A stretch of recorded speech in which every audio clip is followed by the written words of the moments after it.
Shows how little you know politics. Choose your destiny. You can go left or you go right. You can go forward, but never ever back. I want to hear your thoughts.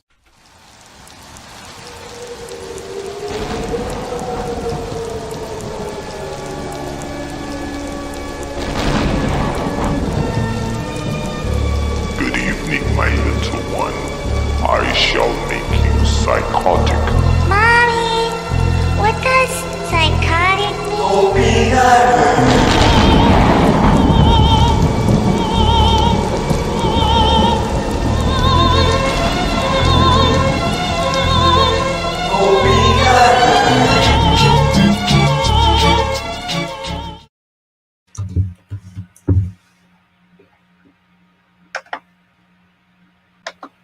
I want to hear your thoughts. Choose your destiny. You can go left or you go right. You can go forward, but never ever back.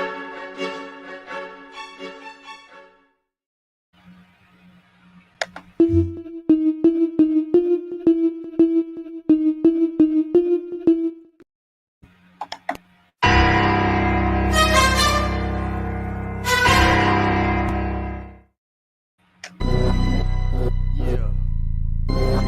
Woke up.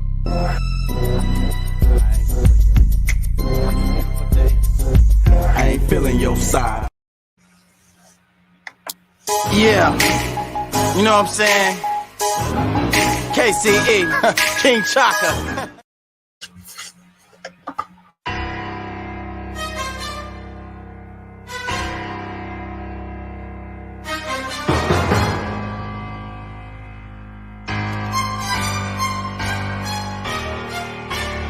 And now, another Yeah. major production. Yeah, I'm about to tell you what the real is. Deep down inside, you got to feel it. Emotions have the most number of killings. Pay close attention to your feelings. Hey, how y'all doing out there? How y'all feel? Remember, an educated public cannot be controlled. Learn to be active. The views and events expressed here are totally whacked, and not necessarily the views of anyone. ¿Cómo estás? Bien, bien. ¿Podemos ayudarnos más? Sí se puede. Don't take my word for it. Look that mess up. How y'all feeling? I wasn't even expecting to do a show today, so this is a surprise to me and everyone else. How about that? The name of the show is Mindless Soul Shoveling Loser. I'm gonna explain that in a minute. I need to kind of get myself into the groove because I kind of decided I was going to do the show like a few minutes ago. So I'm a bit off right now.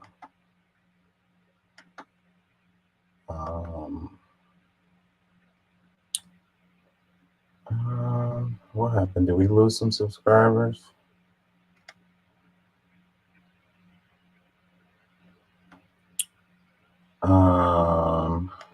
Give me a second, y'all. I'm trying to get it together. Let's do a little democracy now while I get myself together.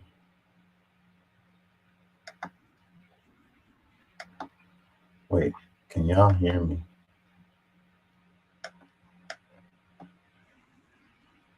Okay. Sound kind of weird too. Sounds weird.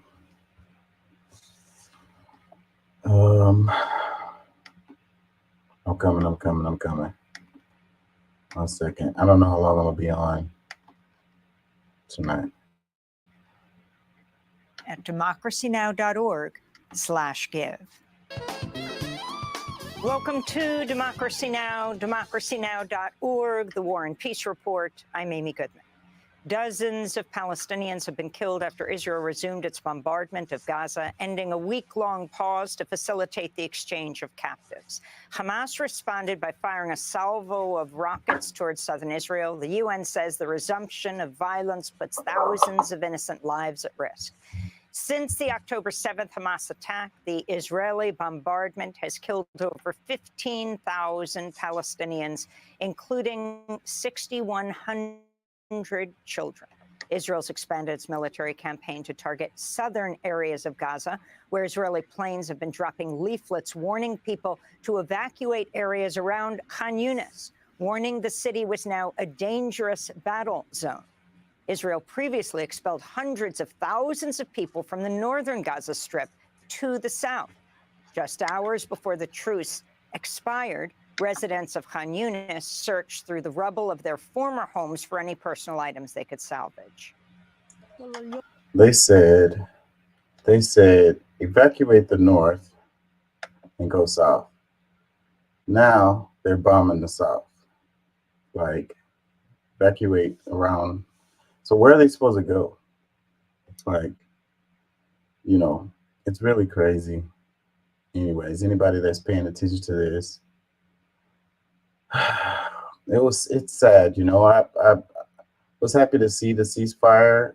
It would have been nice for it to go on longer than it did, although I'm not surprised that it came to an end. I'm not surprised at all. Hamas is still holding lots of hostages.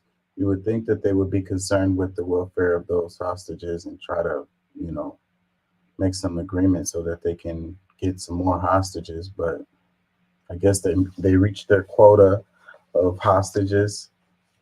They were probably just trying to pacify their people, make their people happy, But I'm sure there are people not happy with not getting all of the hostages. Whatever, man. My mic is acting crazy. Forgive me. Can y'all hear me? I've got anxiety today. Can y'all hear me? My delay is delayed. My delay is delayed. Hold on. The sound is really weird. Wish somebody was in here so y'all could tell me how I sound, because it sounds weird to me. Anyways, yes, it's over. No more ceasefire. Deaded. Ceasefire is deaded. Oh, Mehdi Hassan got lost his show on his MSNBC. Some people are saying it's because of his coverage of Israel, but that may not be true because they're saying that his ratings weren't very good. So it could be that. But that sounds like an excuse to me. But what do I know? I'm just a guy. What else? Oh, yeah. What's his name? Santos. He got expelled. Let's play some of that. I say it couldn't happen to a more deserving guy. Inflation Reduction Act. The House of Representatives voting today over whether to expel New York Congressmember George Santos, who repeatedly lied about his professional experience, his background, and likely committed multiple violations of campaign finance rules. Santos painted himself as a victim of a smear campaign, refused to resign as he addressed lawmakers Thursday as they debated his future. When this vote is on the floor, it is in the conscience of all of my colleagues that they believe that this is the correct thing to do. So be it. Take the vote. I'm at peace. Okay. If ousted, Congressmember George Santos will become just the sixth member of the House ever to be removed by fellow lawmakers. And in California, animal rights activist and attorney Wayne Chung has been sentenced to 90 days in jail after he was found. The animal rights stuff is kind of silly. And when you're talking about cows and chickens and ducks and stuff, like, we eat them. So, like, Anyways, they have the right to be 8. Santos. This guy. You know, he's the guy. That guy. The guy. Forget about that guy. Forget about him. Yeah, I don't know, man. This guy, I don't know. He irks me big time. He just looks like a freaking. Anyways, I'm gonna stay away from the personal attacks today. Look at the way this guy's face is looking. Like he's the only person behind him too. Like, and then he's looking at him like this. Look at that facial expression. Anyways, freaking he's like, if y'all want to do this vote, then do it. I'm at peace.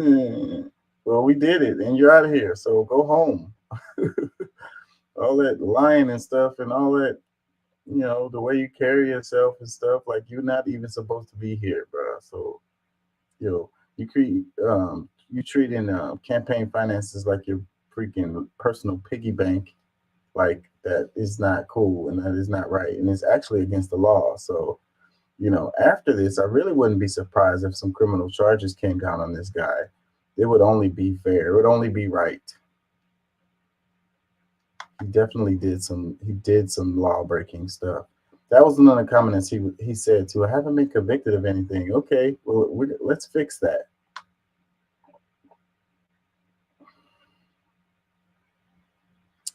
Let's read some Democracy Now! Comments.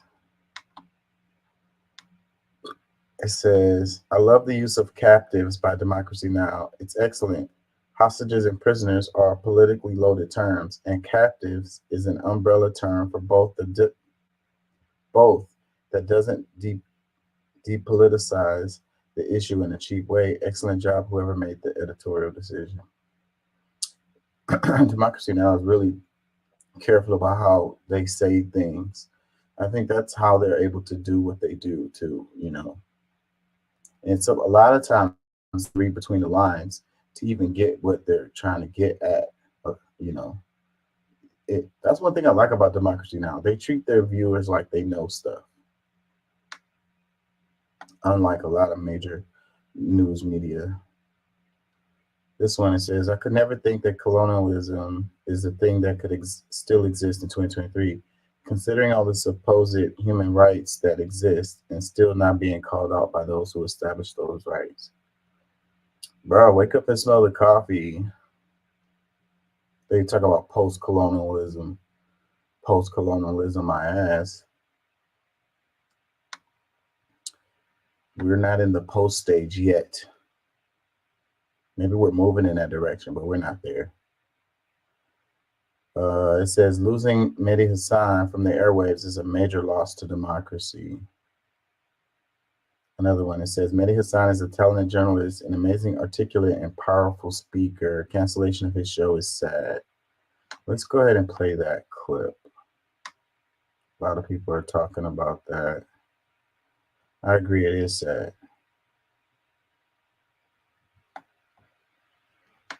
The Mehdi Hassan Show. The British-born journalist is known for holding powerful figures to account and is one of the most powerful Muslim voices on American television. Following the news, Congressmember Ilhan Omar said, quote, it's deeply troubling that MSNBC is canceling his show amidst a rampant rise of anti-Muslim bigotry and suppression of Muslim voices, she said. Journalist Ryan Grimm said, quote, Mehdi's style of confrontational interviews in which he doesn't let public figures get away with lies or half-true talking points turned him into a celebrated journalist in the UK.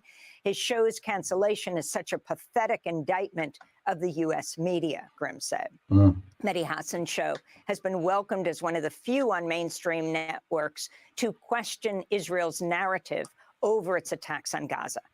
Earlier last month, Hassan interviewed Mark Regev, a senior advisor to Prime Minister Netanyahu. I have seen lots of children with my own lying eyes being pulled from the rubble. Because they're the pictures Hamas wants you to see. Exactly my point, they're dead, they're Mark. the pictures also, Hamas wants. But they're also people that your government has killed. You accept that, right? You've killed children, or do you deny that? No, I do not. I do not. I do not. First of all, you don't know how those people died, those children. Oh, wow. Russia's Supreme... He said, oh, wow. First of all, you don't know how these people died. They just Yeah, I'm not gonna go. I'm not gonna go there. People are crazy.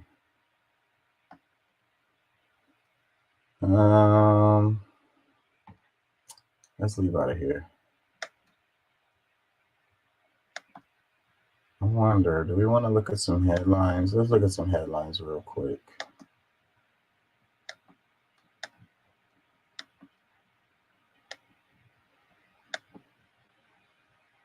It says Israel strikes on Gaza intensify, renewing concerns about civilians. It says Israel is pounding targets in southern Gaza and ordering more neighborhoods designated for attack to evacuate, as the United States urges to do more to protect civilians. The United States urges it to do more to protect civilians. Really? Why don't you just stop giving them money and weapons and bombs? There's a clip, I'm going to play it in a minute, but the U.S. just sent them some bunker busting bombs.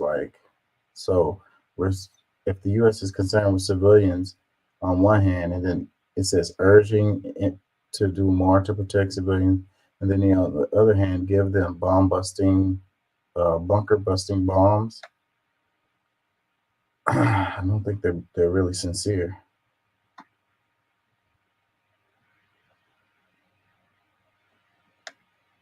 Let's see. Kiss says farewell to live touring. Become first U.S. band to go virtual and become digital avatars. I wonder how does that work. They're so old anyway, so I guess still I wonder how that works. People gonna pay to see their avatars play, probably through their computer.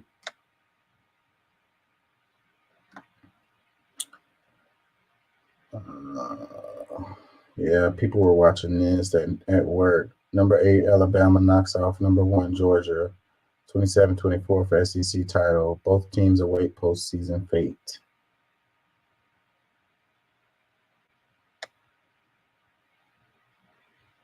It says Barbie doll honoring Cherokee Nation leader is met with mixed emotions.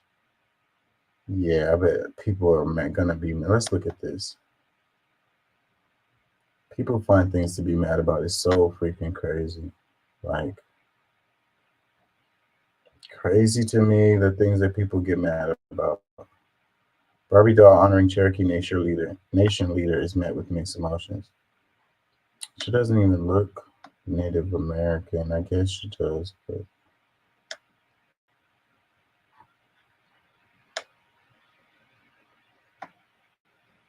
I don't know why anybody would be mad at this doll.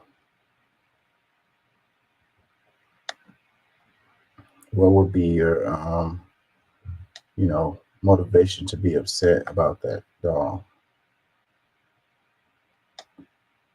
Like,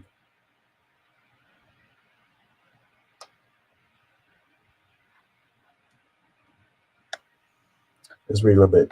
Oklahoma City, an iconic chief of Cherokee Nation, Wilma Mankiller, inspires countless Native American children as a powerful but humble leader who expanded early education and rural health care. Her reach is now broadening with the quintessential American honor, a Barbie doll in the late Mankiller's likeness as part of toymaker Mattel's Inspiring Women series. So let me go back. Is that picture that they showed, is that her? I don't think the Barbie actually looks like her. But, okay. Whatever, I guess that's beside the point. A public ceremony honoring Mankiller's legacy is set for Tuesday in Tahlequah in northeast Oklahoma, where the Cherokee Nation is headquartered. Mankiller was the First Nation's first female principal chief, leading the tribe for decades until 1995. She focused on improving social conditions through census and on restoring pride in Native heritage. She met with 3 U.S. presidents and received the Presidential Medal of Freedom, the nation's highest civilian award. I guess that's cool. She also met snide remarks about her surname, a military title, with humor. often delivering straight-faced responses. Man Killer is actually a well-earned nickname. She died in 2010. The tribe's current leader, Principal Chief Chuck Hoaxon Jr., applauded Mattel for commemorating Man Killer. When Native girls see it, they can achieve it, and Wilmer Mankiller has shown countless women to be fearless and speak up for indigenous and human rights. Hoskins said in a statement, Wilmer Mankiller is a champion for the Cherokee Nation, for Indian country, and even my own daughter. So when they look at that, they're going to see themselves or whatever and be inspired. I don't see how that's the case. Maybe because of the clothing, but even still, she just looks like a bar. It just looks like a Barbie that's already been out. So when they see this, how would you even know if they didn't tell you that it was, you know, supposed to be representing Native American Cherokee chief lady? I wouldn't know. If I saw some kid playing with the doll or I saw a commercial or whatever, I mean, I wouldn't be able to tell. I'm, and if I couldn't tell, then I don't think that the kids would. And you'd have to tell them. Whatever. Let's move on. Let's move on. I came on late, so I'm probably not going to get any guests. Probably no one thought I was going to come on. I told you guys I probably wasn't going to come on. So, police charge director of Miss Nicaragua pageant with running beauty queen coup plot. What the hell? Moving on. It says the surfing venue for the Paris Olympics is on the other side of the world, but could steal the show. Police raid Moscow's gay bars after Supreme Court ruling labeled LGBTQ movement extremist. I saw a lot of this. This is kind of a big deal because, you know, the LGBTQ, anything representing LGBTQ will be considered extremist, and the police can come in and freaking break it up or whatever, arrest people. So this is what's happening in Russia. And I saw a clip where Putin was saying moms should have more kids and stuff. I wonder if that's related. Snowstorm brings Munich airport to a standstill and causes travel chaos in Central Europe. I saw something about that stuff too. Not a lot. I didn't see a lot of stuff. I've been working the last 3 days, like all day. So little seconds that I have to scroll is when I seen some of this stuff. It says 3 officials have left the pro DeSantis super PAC in the group's latest shakeup, AP sources said. Man, DeSantis's campaign is on really weak ground. I wouldn't be surprised to see him like bow out sometime soon. It says Venezuelans to vote in referendum over large swath of territory under dispute with Guyana. This one is a big deal. This could turn into another war right here. And I could see Western powers getting involved in this on one side or the other too. There's resources involved in this, so private capital is concerned with the outcome of this. Can y'all hear me? Let me check.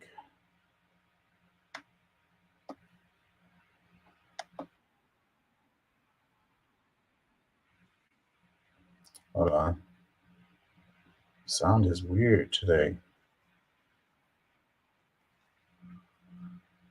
Mic is weird. I feel a bit discombobulated right now. Gaza's deaths over 15,000, officials say. The health ministry Hamas-run Gaza says the death toll has surpassed 15,000, and 70,000 of those killed are women and children. 70% of those. Yeah, we've seen those numbers flowing around.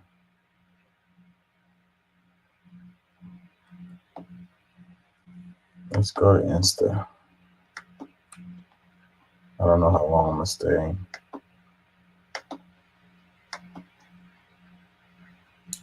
Make sure I got some stuff for the reels. Let's go. And it's been a lot about hearing Kissinger. I think I have some clips on that.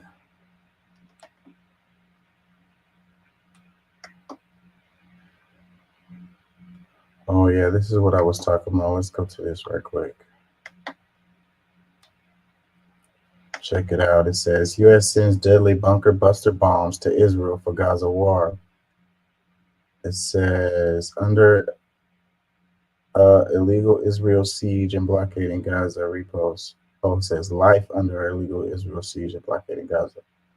It says the United States has sent more weapons to Israel, including deadly bunker buster bombs, to assist the regime in its war against the besieged Gaza Strip.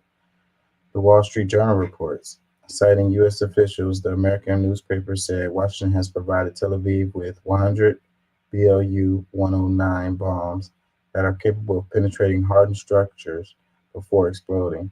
The bomb, which carries a warhead weighing more than 900 kilograms, has previously been used in some of the deadliest Israeli attacks on the populated Palestinian territory, including an airstrike on the Jabalah refugee camp that killed more than 100 people last month. Look at this thing. Moab is written on the side, and then it's got the U.S. flag on there. That's a scary looking thing right there. It's got wings and everything, so I guess it can probably be guided. Yep. Well, weapons of war. Gotta love it. Some comments. It says, what is wrong with this country sending more military weapons to murder children? I'm so disgusted.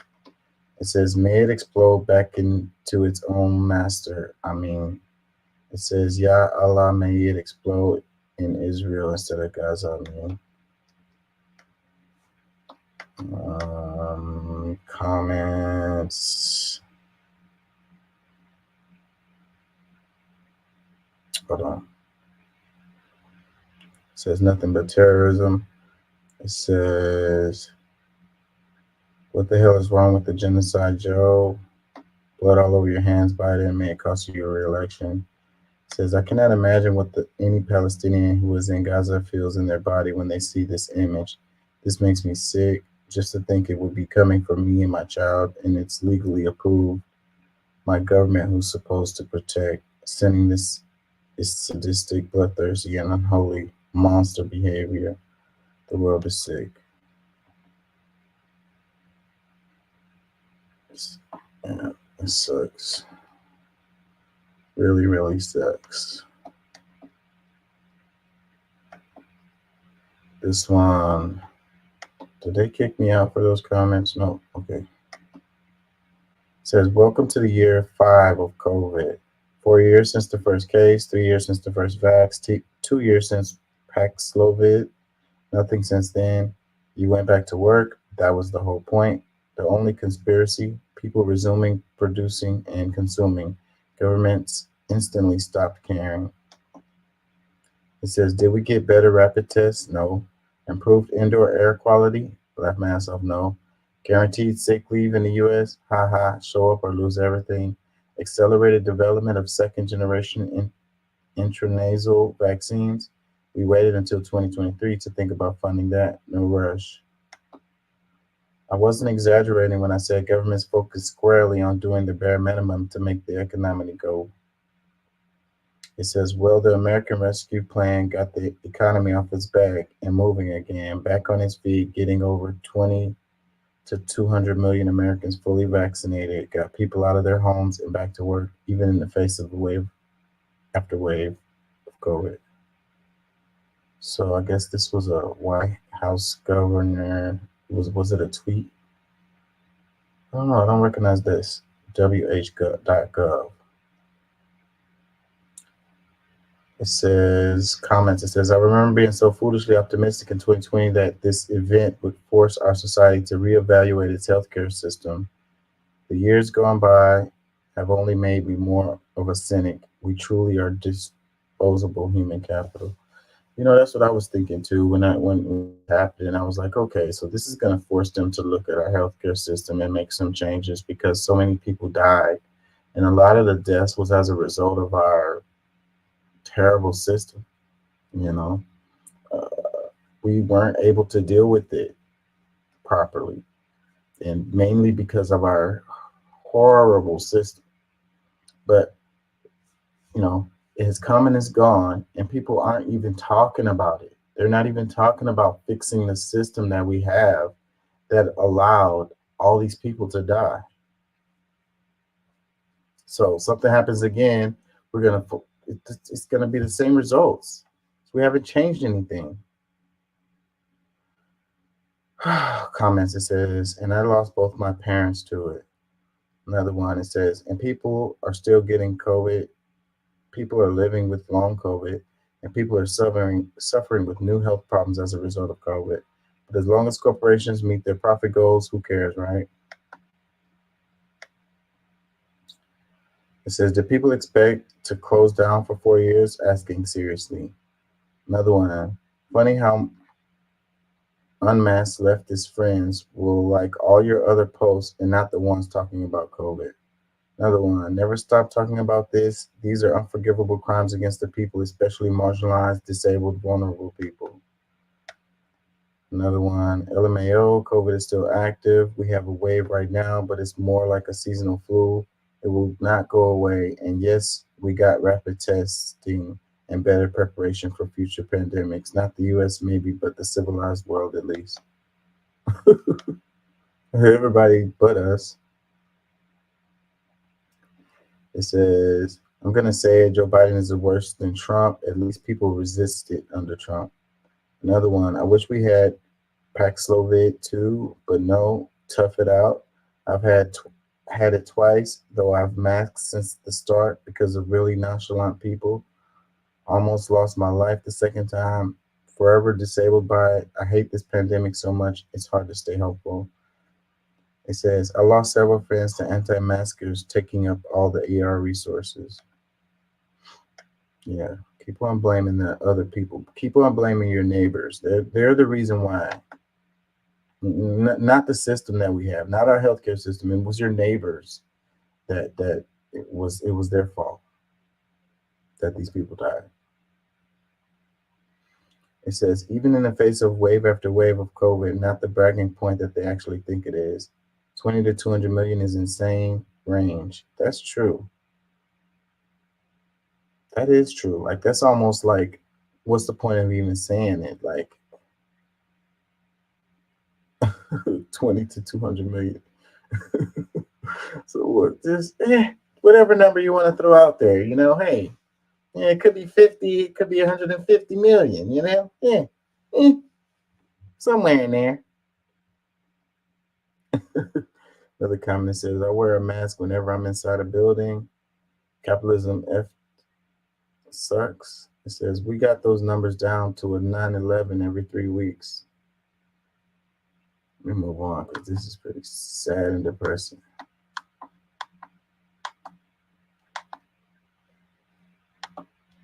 Check this one. It says, new billionaires getting rich via inheritance rather than entrepreneurship and great wealth transfer. A new wave of billionaires acquired more wealth through inheritance than entrepreneurship during the last year as a great wealth transfer picks up steam, a new report by UBS found. 53 heirs received a total of 150.8 billion, which is higher than the 140.7 billion brought in by 84 new self-made billionaires, the report shows. This is the first time this has been the case since the report was first published in 2015, and this is only the beginning. In the next 20 to 30 years, wealth worth around 5.2 trillion is expected to be passed from one generation to another. And when they say self-made billionaires, I'm like, I have a hard time. Like, that sentence doesn't even really work for me. Self-made billionaires. I don't believe in that. I mean, hey, you want to believe in it, that's fine, but I don't. Um, yeah, man, I had a table and the guy said he was celebrating his mom's death, and I was like, wow. But, you know, He could have meant it as in like, celebrating her life, because that's kind of what I think he was intending on saying. But I don't know that that was necessarily the case. These people have money, you know, and when people with money die, their children get a substantial amount of money. So I don't know, man. I don't know. I looked at him weird. I was like, that's weird. Like, to even just say that out loud like that. Like, I don't know. Maybe I would think different if I was in like I don't come from wealth, so I guess I don't really understand. Comments, it says, now we shaming generational wealth. They're not shaming it. They're just stating facts here. Just stating facts. You know, it is something to think about though.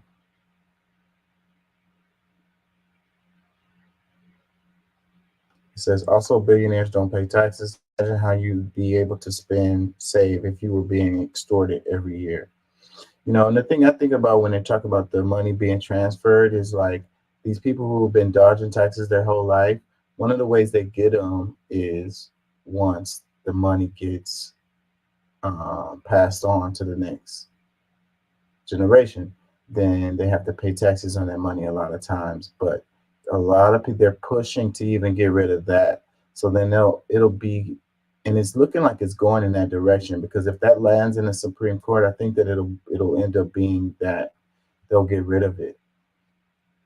So then these people will be able to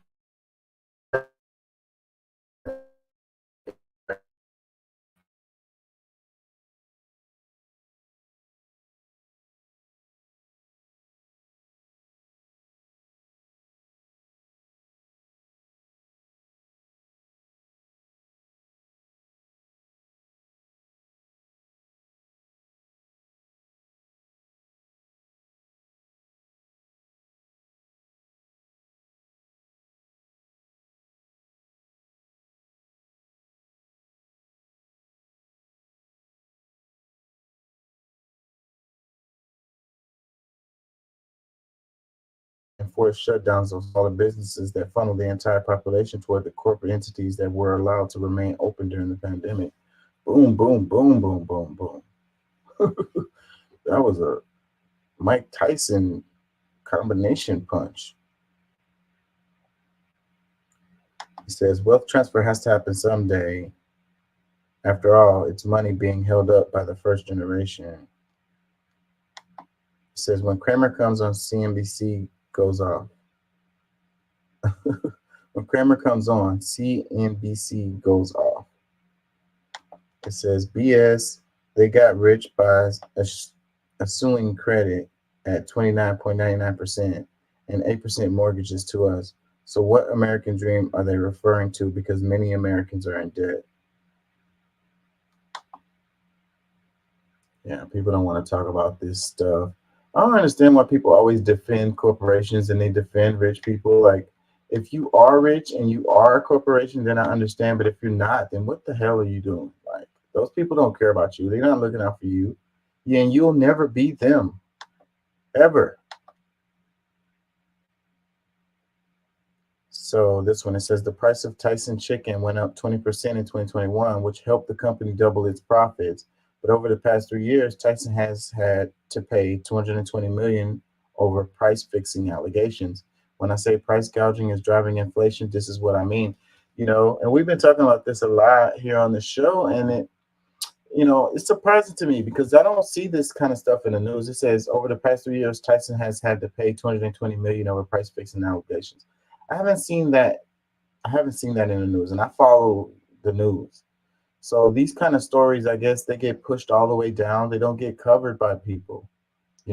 It's a reason why they don't cover these stories.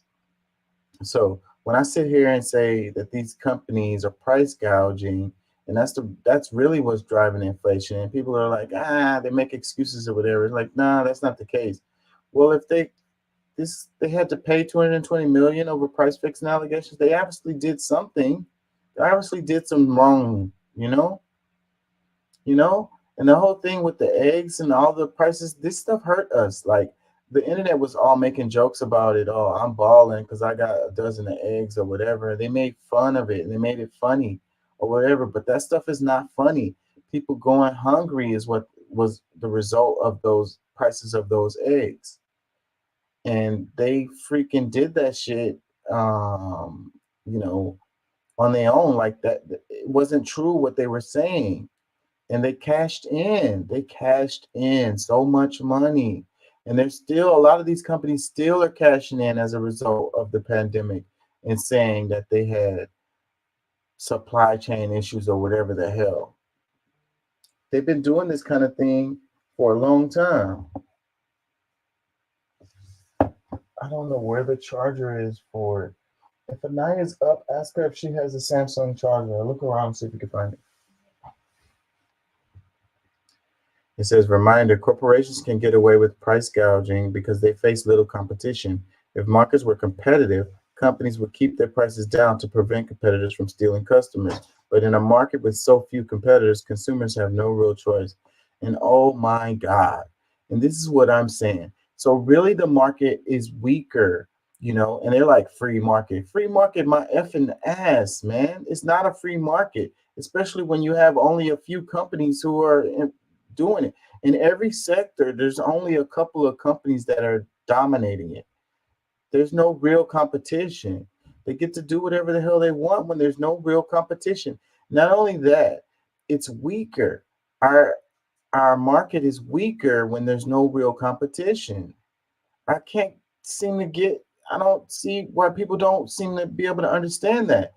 If something happens with one of these big huge companies, then we're screwed because there won't be nobody to fill in the gap of whatever product or service that they're providing. I want to copy this comment.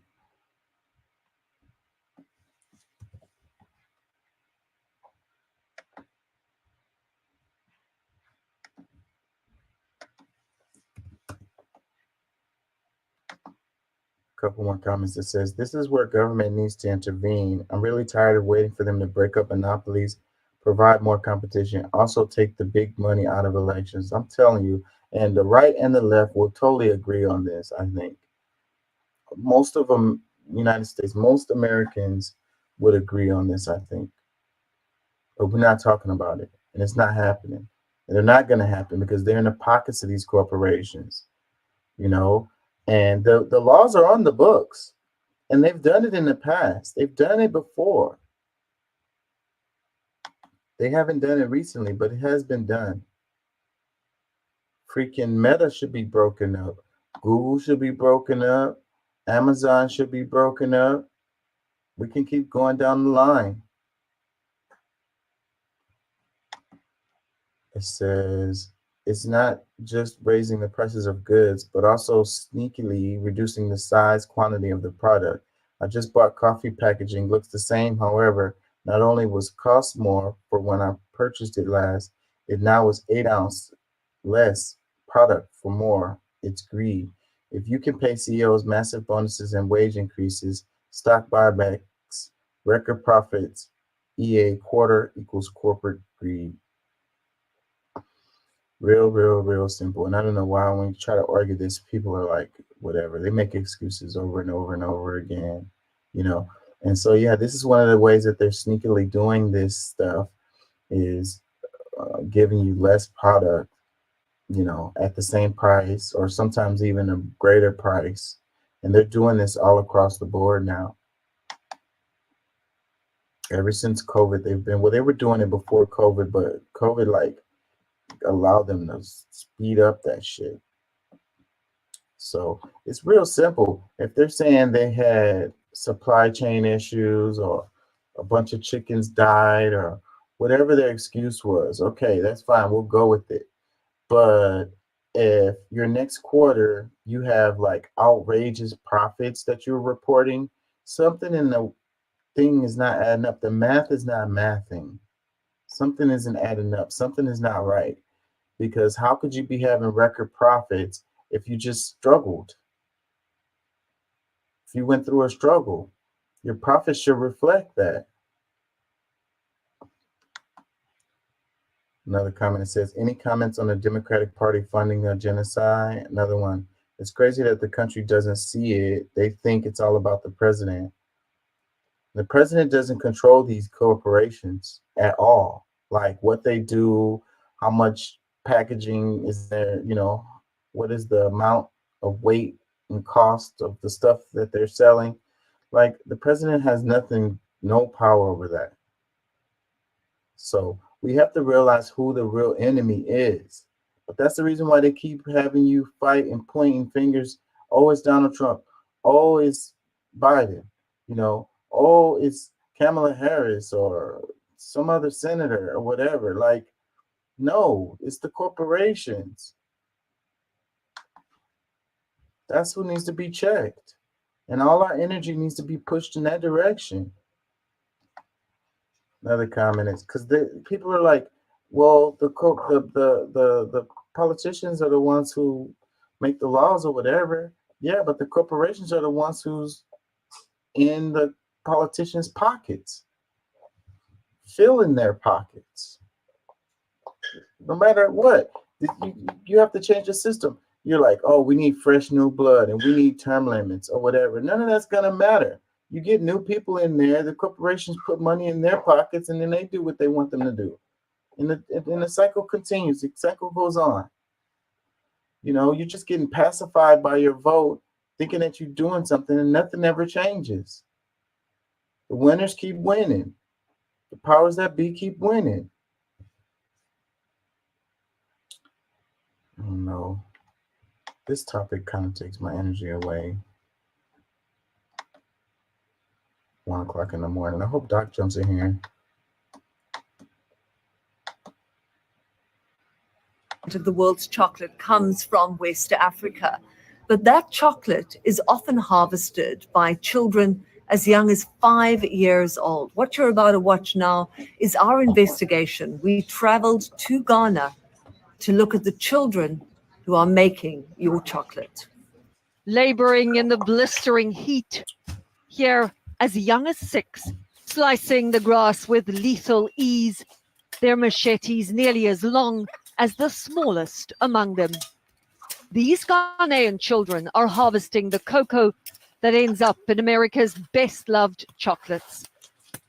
Instead of going to school, they are learning that sharp blades cut deep and big corporations make promises they seldom keep.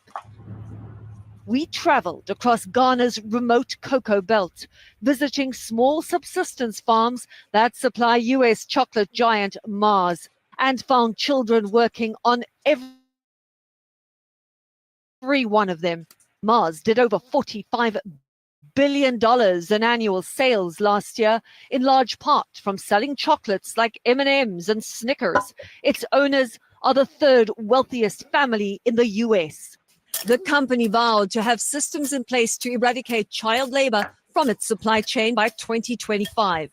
Even boasting about rescuing thousands of children who are listed as beneficiaries of what Mars calls their robust monitoring system to keep them off plantations and in schools. CBS News obtained copies of these lists from a whistleblower. We're going to try and find some of the children on these lists and see if the information checks out. Our first stop, 15-year-old Munira. And your name, I think, is on this list. Do you want to check for me? Is that you? Here she is, toiling away on her family farm, her life since she was 5 years old. School's a luxury she's hardly ever been. I feel sad. I want to be a medical doctor, but they don't have money to support me. The family says it harvested only 1 bag of decent quality cocoa the entire year. A 140-pound sack fetches around $115. Last year, field supervisors contracted by Mars visited Munira.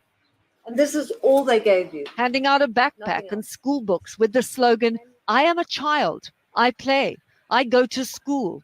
In the nearly 18 months since that visit, nobody has been back to check that she is in school. This cocoa field supervisor for the past 13 years spoke out on condition we hide his identity. Personally, I've made lists before. I've made that list before. And I can say on authority that almost every data is cool. Or incorrect. It's not correct. Nobody has come back to check as to whether it's true or not. CBS News spoke to nearly a dozen children on that list used by Mars. None of them were in school, nor had they been regularly monitored to ensure they attended classes. No one came here ever? And in some cases, the name on the list was an outright fabrication. We've come to visit another household where a child is listed by Mars as no longer working on cocoa farms. She was supposed to be this man's daughter. The only problem, she doesn't even exist. When children do go to school, instead of pencils, they carry machetes. Put your hands up if you work on the cocoa farms. Less than a third of the 300 students registered here actually attend classes, and they all told us they harvest cocoa either before or after school. Is all the cocoa here? CBS News visited a warehouse that supplies cocoa giant Mars. So you can 100% guarantee that all the cocoa here has no child labor in it. In Ghana, child labor is an offense. That's not my question. Can you guarantee that all the cocoa here is free of child labor? That one, I can't say 100%. US human rights lawyer Terry Collingsworth has filed a proposed class action lawsuit for consumer fraud against American chocolate manufacturers Mars, Cargill, and Mondelez. They're telling the public that we're rehabilitating this kid, and then they're cynically coming here and just checking a box, and the kid is back working the next day. That's fine. That's fine. He has collected statements from Ghanaian children working for Mars suppliers. Okay. Thank you for being very brave. Like these little boys doing the back-breaking work of adult men. Tiny hands struggling with the dangerous work of hacking open cocoa pods, the long blade narrowly missing this 5-year-old's fingers. Mars is one of the biggest privately owned companies in the world, raking in billions every year, in large part from chocolate. Billions made on the backs of these young children. I think one of the things that was really horrifying when we were in Ghana doing our investigation into children harvesting cocoa was that we saw a child as young as 5 years old wielding this giant machete, nearly as long as his little body. And every time he would hack it down, nearly missing his fingers. It was really terrifying to watch. And then we saw children going to school, carrying their machetes to school, because even if they manage to get to classes, they have to work either before school or after school. Nearly 60% of the world's chocolate comes from West Africa, but that chocolate is often harvested by children as young as 5. Yeah, man, it's a crazy, crazy world we live in. You know, I think a lot of people are just not aware of this type of thing. But it's like, what do you do, right? Like, people aren't going to not buy chocolate. Like, you're going to try to boycott them and keep them, you know. What do you do? It's greed that drives this. People are going to invest in these companies. They're going to make money. They're going to get their dividends back. The owners of these companies just keep getting richer and richer every year after year, you know. Well, like the other post earlier talking about post-colonialism, you know. Y'all remember if you learned about sharecropping, and then in this clip they talked about the kid only getting paid for one bag over a whole year. That sounds like sharecropping to me. And it's like, you know, slavery also. Like, so you got modern day slavery, you got child labor, you got sharecropping, you know, all of this continuing to happen. You know, if a company is making billions of dollars what is their incentive to do it in some other kind of way? They don't have any incentive to do it in any other kind of way. And then they send out these letters or whatever to make it seem like that they're doing good things or they're making it better or whatever. It's just to make you as the consumer to feel less guilty when you're eating your M&Ms. It's just a whole bunch of bullshit. And it's like we're helpless. What are we supposed to do about it? It's it's not going to change. I don't see it. And like, what kind of future does these children have? Like, what kind of opportunities do they have? Nobody cares about their opportunities. And then the owners of these companies, what do they do really to really deserve all of that money that they're getting? They're just exploiting children in some far off land that they don't care about. They're completely separated from it. They probably don't even know much about what's happening at all. They just go shopping and buy their yachts or whatever it is they buy, and they just go on with their life. Like, so they get to live the life of leisure and comfort, and these kids are out there freaking toiling away at 5 years old with a machete. The other side of it, you can say, what income would these kids have otherwise if it wasn't for that?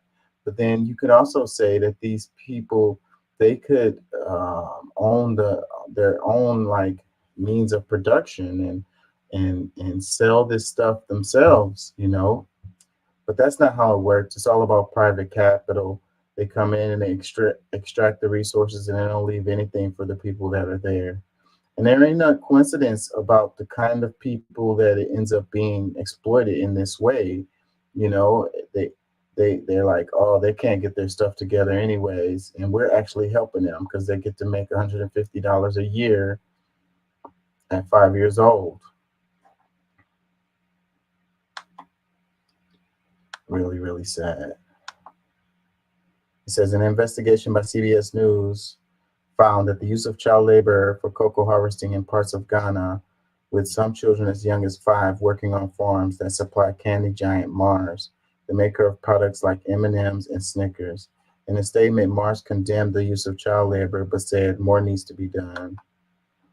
Another comment says, OMG, I would rather my kids be out in the field with nature than being in the bedroom playing video games. Why is Western media and society so invasive with other people and their business, especially with something they truly don't live in nor understand the way of life? Jesus, you don't see other countries' media coming to Western society and investigating homeless, drug, and alcohol addicts. So annoying. Leave the people and their livelihood alone and grow more chocolate. What? This person doesn't get this at all. This has got to be a bot. Like, you don't understand at all. Like, okay, leave them alone. Let them grow chocolate. Well, then why is somebody over here in the United States the ones that's getting rich off of this? Let them make the money then. You don't see people coming over here to the United States. What kind of freaking comment is this? Let me move on. It's just that comment just made my head hurt. It says, you guys do realize this happens in America. Hispanic children are picking your fruits and vegetables in cold rain and heat before and after school, but you're okay with this as long as you don't have to do it. This is true. That comment is all the way true. So, I mean, that doesn't make it any less. Like, so we should care what? We have to choose which ones we care about more. None of the kids should be going through it. We could fix these things too. They could be fixed. It doesn't have to be this way. It doesn't. Comment, it says, we'll never eat chocolate again. Well, if everybody did that, I guess maybe it'll have an impact, but it's not going to happen.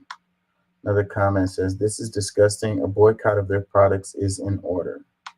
Another comment says, I will not eat another piece of Mars chocolate. Another one says, the alloys used to make the cameras that cover the news comes under the same umbrella. Can't wait to see that get uncovered one day. Another one, please save the children. This is sad. I'm boycotting Mars. Your boycott will last, what, a month, a week? It'll last till next Halloween. Another comment says, y'all late. Why didn't this drop 10 years ago when the Dark Side of Chocolate documentary came out? How many kids in 10 years worth Shaking my head. Y'all could have cared so much earlier. You know so much, but don't show it till after we say something. Start being the facilitators of knowledge, please. Have y'all seen Black Gold? Do coffee next. Yeah, man, you can go down the list, man. And, in my studies, and that's why I say, like, you look at the Caribbean and the history of the Caribbean, go back and look at sugar, coffee, tobacco, and you're going to find the same story. It's when they realize that they can make a lot of money off of this stuff, and they created these commodities as far as like created a demand for this stuff, and they realized that they can make so much money if they just exploited the labor of people from other countries and kind of just forced them. I mean, this is the global economy. Like, this is our modern economy. This is how it works with almost everything. And we're addicted to this. And we just look at it like it's normal, like it's okay. Another one that says, this is their culture. This is how they live, survive, take care of their family. Just because we're used to modern day living doesn't mean that other countries are wrong. I suggest you open your minds and learn about Africa culture, learn how they live. And if you don't like it, then donate to them. Something small goes for them. They can survive on $10 a week. Boycotting Mars won't do anything. See, like, these got to be bots that's making these comments, like, just because we are used to modern day living don't mean other countries are wrong. We're not talking about that country being wrong. We're talking about the corporation being wrong and exploiting these people in this other country. Okay? You're misguiding, you misdirection where the issue is. The issue is the corporation exploiting these people for billions of dollars. He says, if you don't like it, then donate to them. A small goes a long way. They can survive on $10 a week. Boycotting Mars won't do a thing. So it's like the corporations must have paid you to make this comment because they don't want people to boycott them. They don't want to. The only way you can affect them, really, all they care about is money. So yeah, boycott can impact them. It really can. I don't see it working really because people love chocolate, and they're gonna keep on eating it. So, like, no matter what, you can say a kid dies every time you eat an M&M. People are just gonna keep eating M&Ms. Like, they can survive on $10 a week. So it's like, that's where this thing happens all the time, where they point at the individual and they tell you that you can do something about it by like giving money or whatever, instead of attacking the system that's in place. People manage systems, systems manage people. You go and you manage the system and you adjust it so that it can have different outcomes. But people are afraid that, they don't, I don't know. They benefit from it. That's the real reason. They feel like one day they could be the Mars CEO or owner of a company like Mars one day. So they want things to stay the same so that they can become a billionaire off of the work of some 5-year-old kid in Uganda or wherever. It says Mars condemns child labor, at the same time profits from it. And please, there's no chance they didn't realize this before they were exposed. It says, check the cobalt mines for your favorite phone, EV, etc. I think you will be horrified. Like I say, it's the same for like almost everything. It's another one. It says, now do the cobalt mines in Africa. You know where all the minerals come from to build all those EV batteries you desperately want to power your green cars and your cell phones. Read Cobalt Red. I bet your masters won't let you report on this known human rights problem. Like I say, the electric cars are not the answer. It continues to lead to the same system. We need to focus on trains. We need a whole different way we build our cities and go at this whole thing different.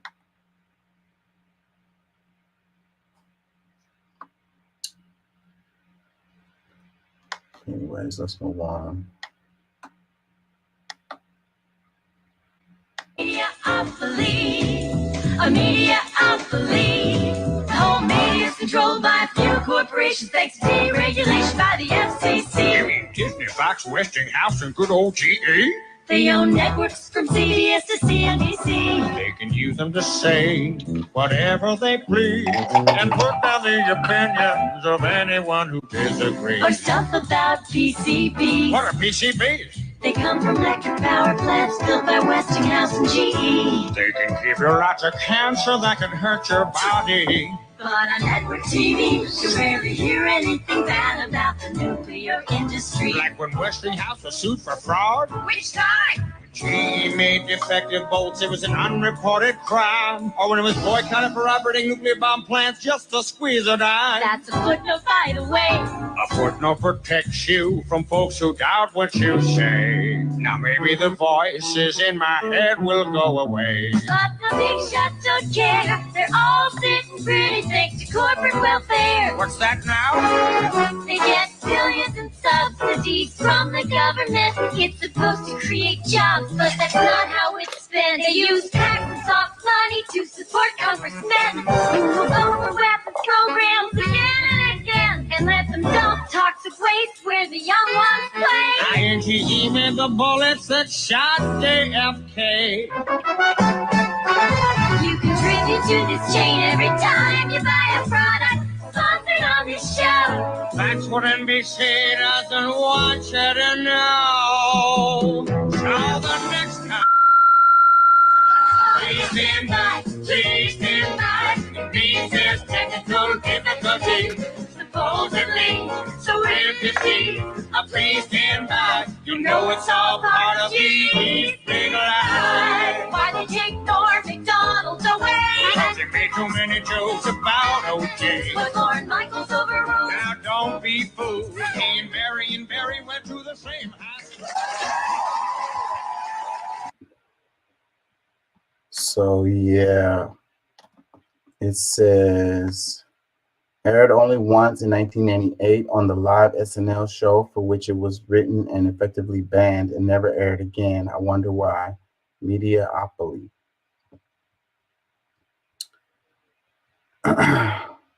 This comments, it says, I mean, SNL only airs skits. Once they do, they not. Another one says, by the way, the Democratic enabled this by passing the needed laws under Bill Clinton. Perfect Union, again, omitted this very important information. Another one, it says, since I've been alive, I've lived in unregulated capitalism.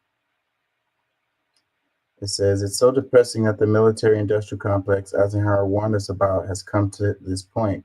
I imagine it was already present and looming ever larger when he left office. The companies that had grown rich from producing weapons for World War II did not want to lose such a profitable income stream.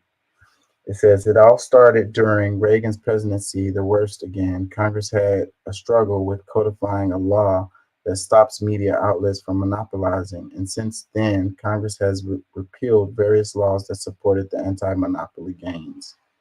Yeah, we got monopolies in every sector, like I said before, and the media is not an exception.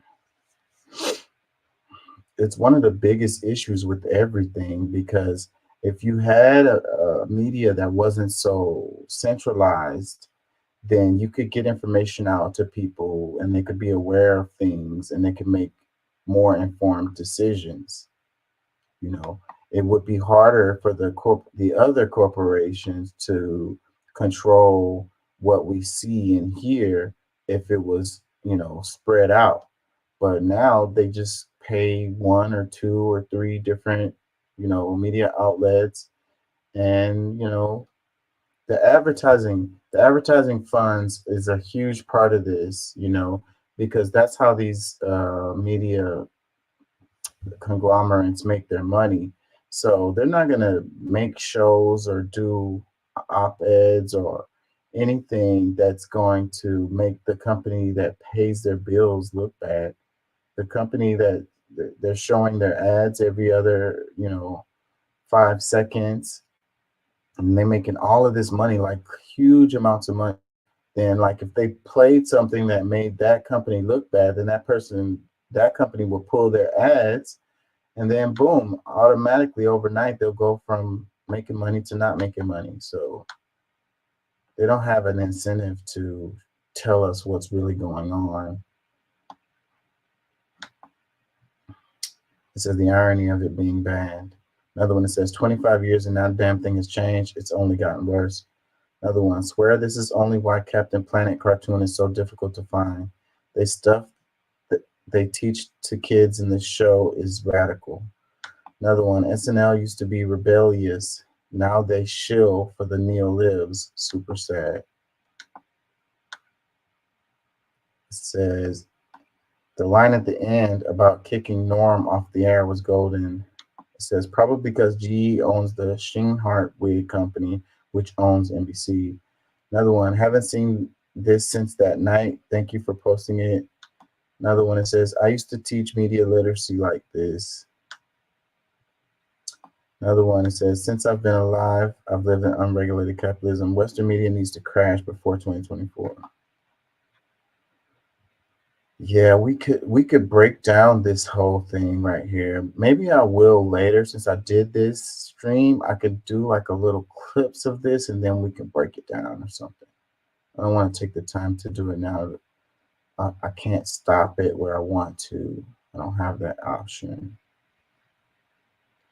So I'll come back to this and clip that. Fasso's junta-led government on Thursday launched the construction of the country's first refinery for gold, Burkina's main mineral resource. The refinery will have a production capacity of around 400 kilograms, 880 pounds, of gold per day. The first 22-carat gold bars will leave the refinery in 11 months' time, he said, adding that the project would create 100 direct jobs and 5,000 indirect jobs. There's no longer any question of us taking our gold abroad for refining. We'll refine it on city, because we know the real content of the raw gold that comes out. That's very important, Burkina Faso's military leader, Captain Ibrahim Traoré, said at a launch ceremony in the capital Ouagadougou.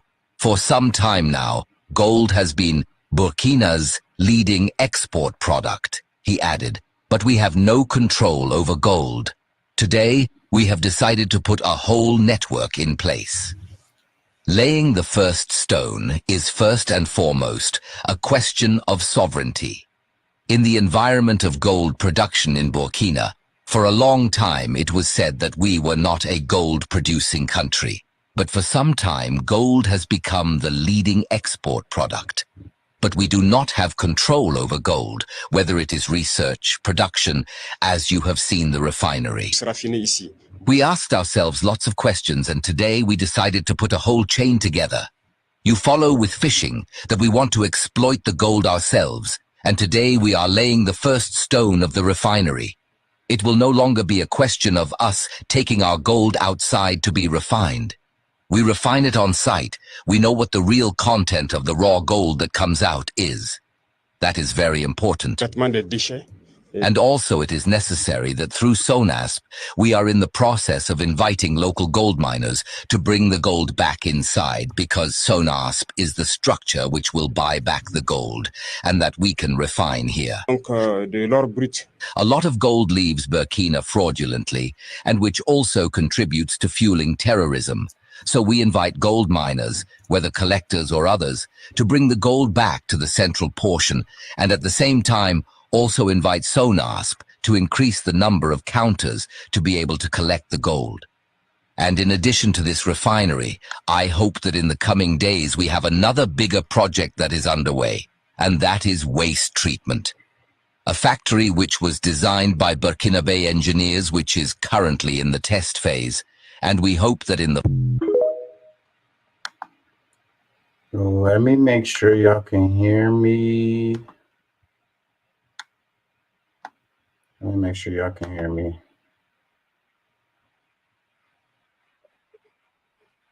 Hold on, y'all, 1 second. Let me double check this.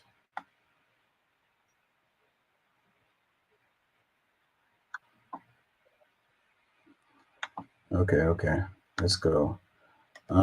So it says decolonization. This is what the F we are talking about. I like this guy, man. I like the moves that he's making, and I hope that other countries in Africa are watching this and follow suit with what this guy is doing. Like, I'm a fan of this guy big time. comments. It says, it's about time. Chakabar's posted this. It says, it's about time. This is his caption, Chakabar's. It says, it's about time. Love to all from Burkina Faso. Another comment says, we need Congo to open their eyes right now. Another one, it says, the West not going to like this. They're not liking any of the stuff that this guy is doing. Another comment, it says, this is how it should always be. Each country should control their resources and empower themselves first. It's kind of like when Donald Trump says America first, people are like, yeah, that sounds good. But if another country says the same thing, like especially one of these African countries, then people are like, whoa. What about the American companies that make a bunch of money off of that? I don't like that. Another comment says, oh, they're coming. Oh, they'll be coming for him. They always do. Show your gold like that, and you'll end up like Gaddafi. I really hope not. And they already been coming for him. So, and I'm sure he knows this. So, they got a military behind them. So this guy, he always looks like he has on a vest. I don't know if he has one on in this one, but he always looks like he has on a vest. Yeah, protect this guy at all costs. But if the full weight of the American military comes down on this guy, I don't know that he can shoot. Gaddafi was strong as hell, and they went in there and took him out like he was nothing.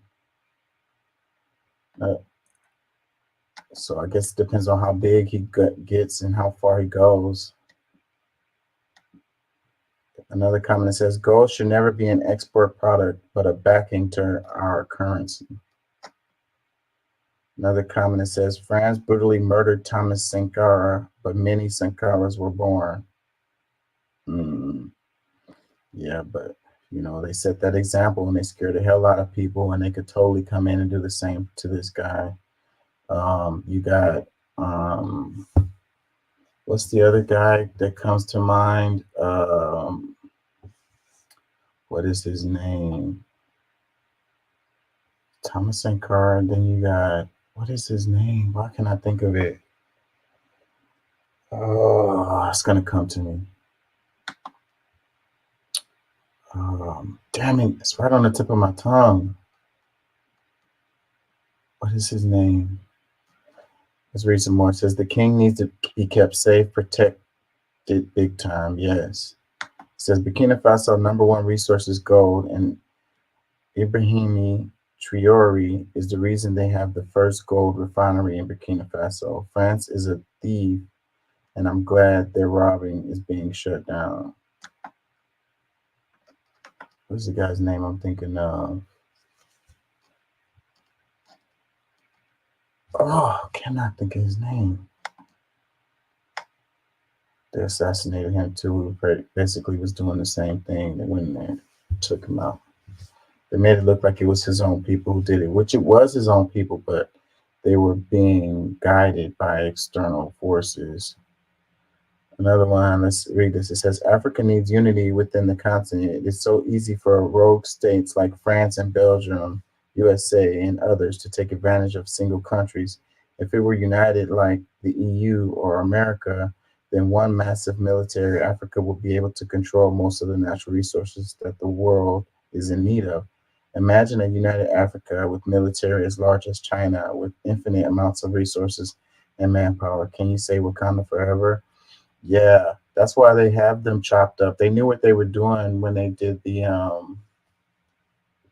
Berlin conference, and they chopped up Africa. And that's the same reason why they killed Gaddafi too, because he was bringing countries together. So yeah, we were just talking about the safety of this guy. He'd be a lot safer if you had a number of countries.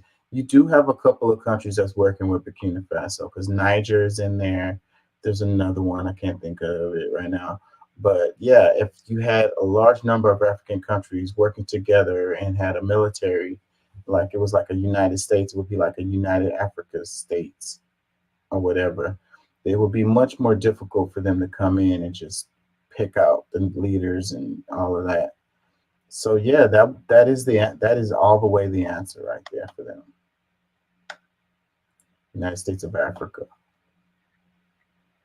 It says, now watch Israel and USA intervene, create turmoil and bloodshed in the name of human rights and freedom. The moment any country opposed them, they turn civilians against each other.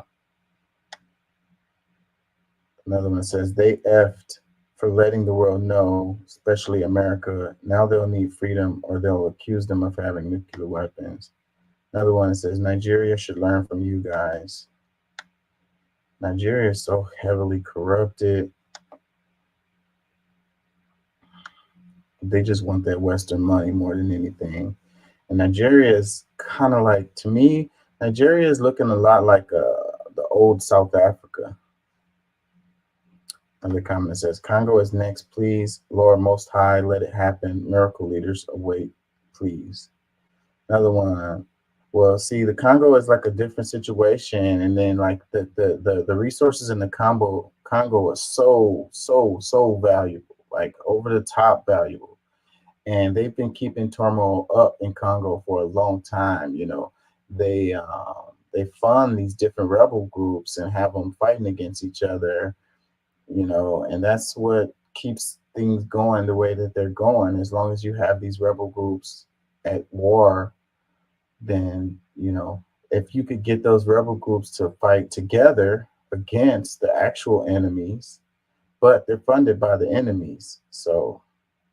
When you have some kid who doesn't have nothing and then you give him everything and a machine gun, like he's going to go with that. Like he's not thinking about the future or like what he could really do for his people. He's thinking about himself and his family. You can't really blame that kid for making that decision. He's coming out of the dirt. It's really sad.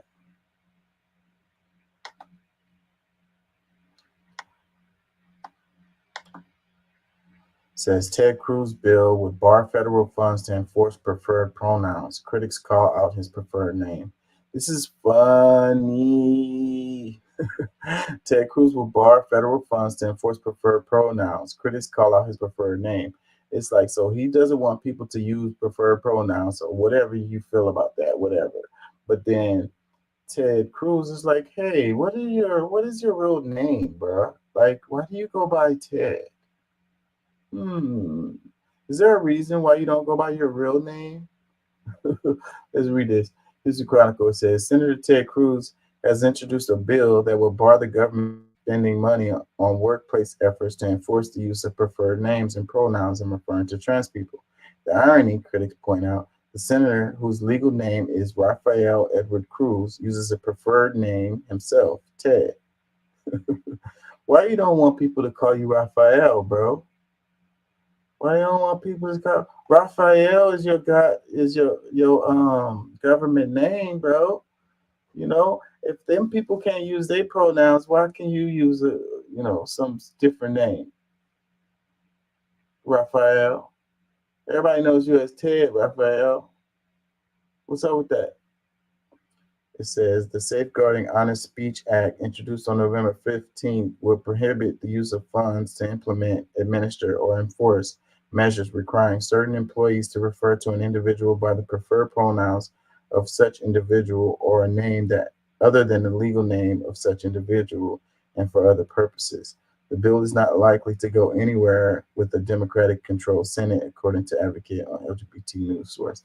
A lot of the stuff that Ted does, he just does it knowing that it's not going to get passed, but it gives him like brownie points or whatever. He's just one of those people who's like, look at me, look what I've done, look what I do, you know. I don't like this guy. Like, I do not like him. So it said prefer pronouns of such individual or the name other than the legal name of such individual. So, hey, Ted, your legal name is Raphael. So, you know, you don't want them people to use their legal name, anything other than their legal name. But everybody knows you as Ted, buddy.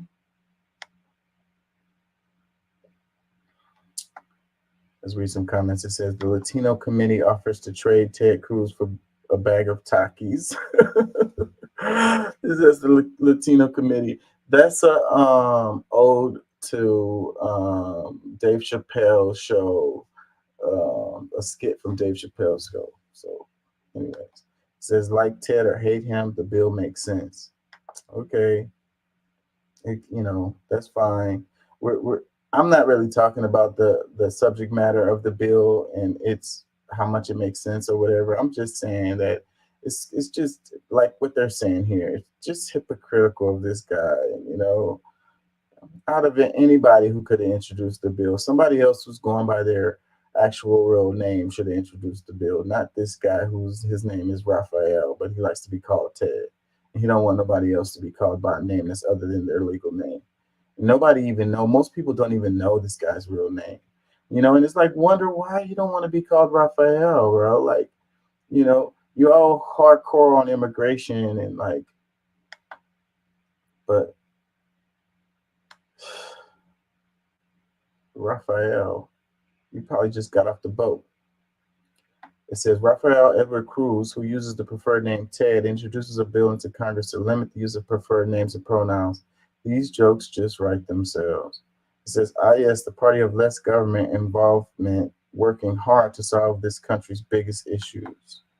Yeah, like, see, that's another thing related to this. Like, whether it makes sense or not or whatever, like, out of all the things that we have going on, like, this is what you choose to spend your time working on. Like, this is really going to help American citizens. Like, how is this going to help us? You know what I mean? We are worried about paying our mortgage and paying our rent and buying groceries. You know what I'm saying? We're worried about inflation. We're worried about a possible World War III. This guy is worried about preferred pronouns. It's laughable. Another comment says, yes, I read that. Nobody likes you, Ted. Another comment says, we should call him Raphael. We totally should. It says, how does this bill help anyone? Bam! That's what I just said. It says, this Mexican supports this bill. Another comment says, all the problems we're facing in this country, and this is what he's wasting time and tax dollars on. This is corporate HR policy, not a federal bill. Pretty much what I just said. Cuba Canadian immigrant Raphael Cancun Cruz. This guy is the guy. This guy. Forget about this guy. Just forget about it. Forget about the pronouns, Teddy. It's the guy. It's the guy that guy.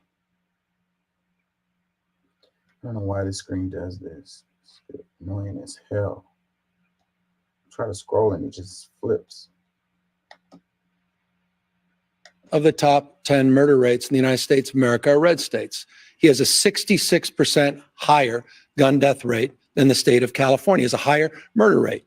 Go to places like Jacksonville. Go to places like Orlando. Go to places like Tampa. The murder rate's off the charts compared to cities like San Francisco. And you know what? Even more egregiously, Sean, and I think this is important, the American people deserve an answer from you, Ron. You had one of the worst mass shootings in American history, Parkland. 17 kids were gunned down, lives lost, 17 others, lives torn asunder. You had a young girl by the name of Jamie Gutenberg, whose father pleaded with you to do something about it. And you know what you did? You did the exact opposite. You made it easier for felons to get guns without background checks, without any training. These people pleaded with you, the parents and the families, to get tough on gun safety. And again, you made it easier for felons. He said of you, Ron, and I agree with him, after you signed that concealed carry bill, which increases the likelihood, Fred Gutenberg said, of more Jamies losing their lives and more Parklands, he called you weak, pathetic, and small. So with respect, I appreciate you're talking to police officers in the state of California. You may want to spend a little bit more time, not on the Ohio Trail and other places across this country. You may spend a little more time back in your home state and address the murder and gun violence in your own backyard. So this is the murder rate. 7 of the top 10 murder rates in the United States of America are red states. He has a 66%. Says 7 of the top 10 murder rates are in red states. And they're always like, oh, that's a Democratic city. And I'm like, oh, Republican state. It's really kind of silly when you say like, oh, that's a Democratic city, or that's a or that's a Republican city. Either way, with your talking points or whatever, because you know it, the demographics of the city, all of the things related to the city, and then you want to point at whether it's Republican led or Democratic led, and then a lot of times your argument doesn't even work, because if you put up Republican cities next to the Democratic cities and make a list and use the actual statistics of whatever topic that you're talking about, your argument is going to be thrown out of the window. But people don't know this information. So when people say stuff like, oh, it's a Democratic city, and then they look and they see it's a lot of poverty, or it's killing, or it's a bunch of homeless people, or whatever, and then it just kind of simply makes sense. But it makes sense only when you're not looking at all of the information. So that kind of stuff works for people who are ignorant. And that's the thing, though. Most of us don't know this information. And then with our media, like we were talking about, the conglomerates controlling the information, people don't know. They have to take the time out of their day to actually do some research. And that's why I say, look that shit up yourself. Don't take my word for it for anything. And don't take somebody else's word for anything. Look it up yourself and see what the damn data says, you know. But, we're busy. We got a lot going on. We're trying to pay bills and stuff. So we're just scrolling and we catch a TikTok video or whatever, and it tells us information and we run with it. So it says Gavin Newsom destroys Ron DeSantis. You're weak, pathetic, and small. Yeah, man. I really think that DeSantis's campaign is on life support. It won't be long. I don't think he's gonna end up bowing out. Comments. It says DeSantis was scorched. Long overdue that this kind of calling out was done, and in their own safe space too. Who's next? Could Newsom just make a list and take them out one by one? This is exactly how these nut wagons need to be dealt with. Another comment says he was shaking in his heels. Oh, it's a joke about him wearing heels, and it kind of looks like it too. Like he wears these boots all the time. And then, like, if you look at the way he walks, they're saying that there's heel in his boot to make him seem taller, to make him look taller. Nobody really knows if it's true or not. But anyways, the internet has latched on to that, and that's where that comment comes from. Let's read another one. It says, I've been telling y'all for years DeSantis is not a good governor or even a good politician. He won in Florida because Democrats haven't put him up against anyone worthwhile. Look how Governor Newsom wiped the floor with him. Another one, capitalism destroys other capitalists, no longer interests me. I agree with that. It says, I love it that Fox has these guys on just so Newsom could beat their tar out of DeSantis. It says, Commie Gavin loves stomping on the Constitution. Another one, it says, Republicans' two big weaknesses, evidence and accountability. Another one, Dems need to take lessons from Gavin and how to deal with Republicans and their shenanigans rhetoric. Another comment says, Republicans really have nothing to say when they're shot down with facts, and they can't use their hypothetical conspiracy theories as their argument. Using his own words against him left him embarrassed. Another one, unfortunately, it's not felons who are committing mass murder. Another comment, it says, refreshing to hear Newsom's pointer articulate in calm and clear voice, which is odd to say because not that long ago, it used to be the norm for politicians to speak that way. Yeah, you had Trump come in and he changed that up.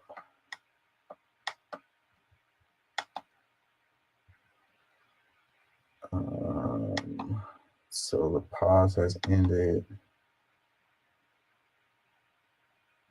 It says the humanitarian pause just ended. Imagine yourself for a moment trapped in Gaza as sounds of artillery and explosives grow nearer as the ruthless murderous Zionist army closes in on you. Psychopathic, bloodthirsty, unimaginable, and effing terrorizing. This must be stopped. Welcome to our meme page. Da, da, da, da. Let's move on.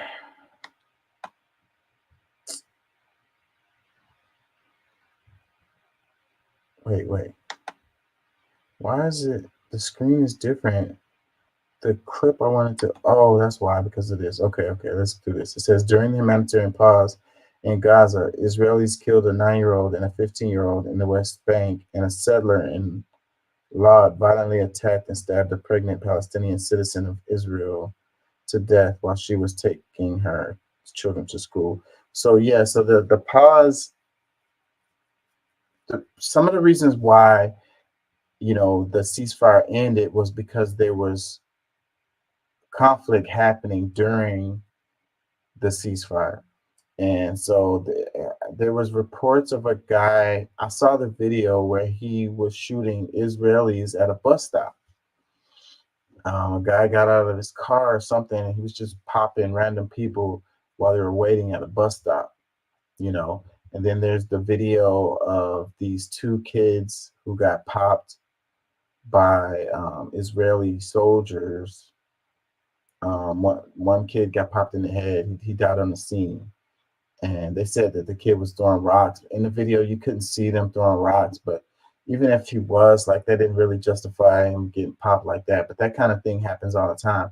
And the other thing with the guy who was, they said it was Hamas who was shooting the people at the bus stop. That couldn't have been Hamas, but that still was a horrible thing to happen. It was probably just a random person, maybe a Palestinian or whatever, maybe just a Muslim who were, it could have just been a random shooting too. I mean, like, either way, it doesn't really matter. It was horrible. So those things were happening, and that made it hard for the ceasefire to get to go on. So, and I really wouldn't be surprised if you had people who, the ones that didn't want the ceasefire to continue, to do things or pay someone to do things to make it hard for the ceasefire to continue. So, false flag type of stuff. Let's read this. It says 22 communities in the West Bank were ethnically cleansed, home demolished have continued, illegal settlements have continued to be built. Israel has captured hundreds of hostages per week without charges, outnumbering the number of hostages they've released. It says Israel has outlawed any celebrations by Palestinians.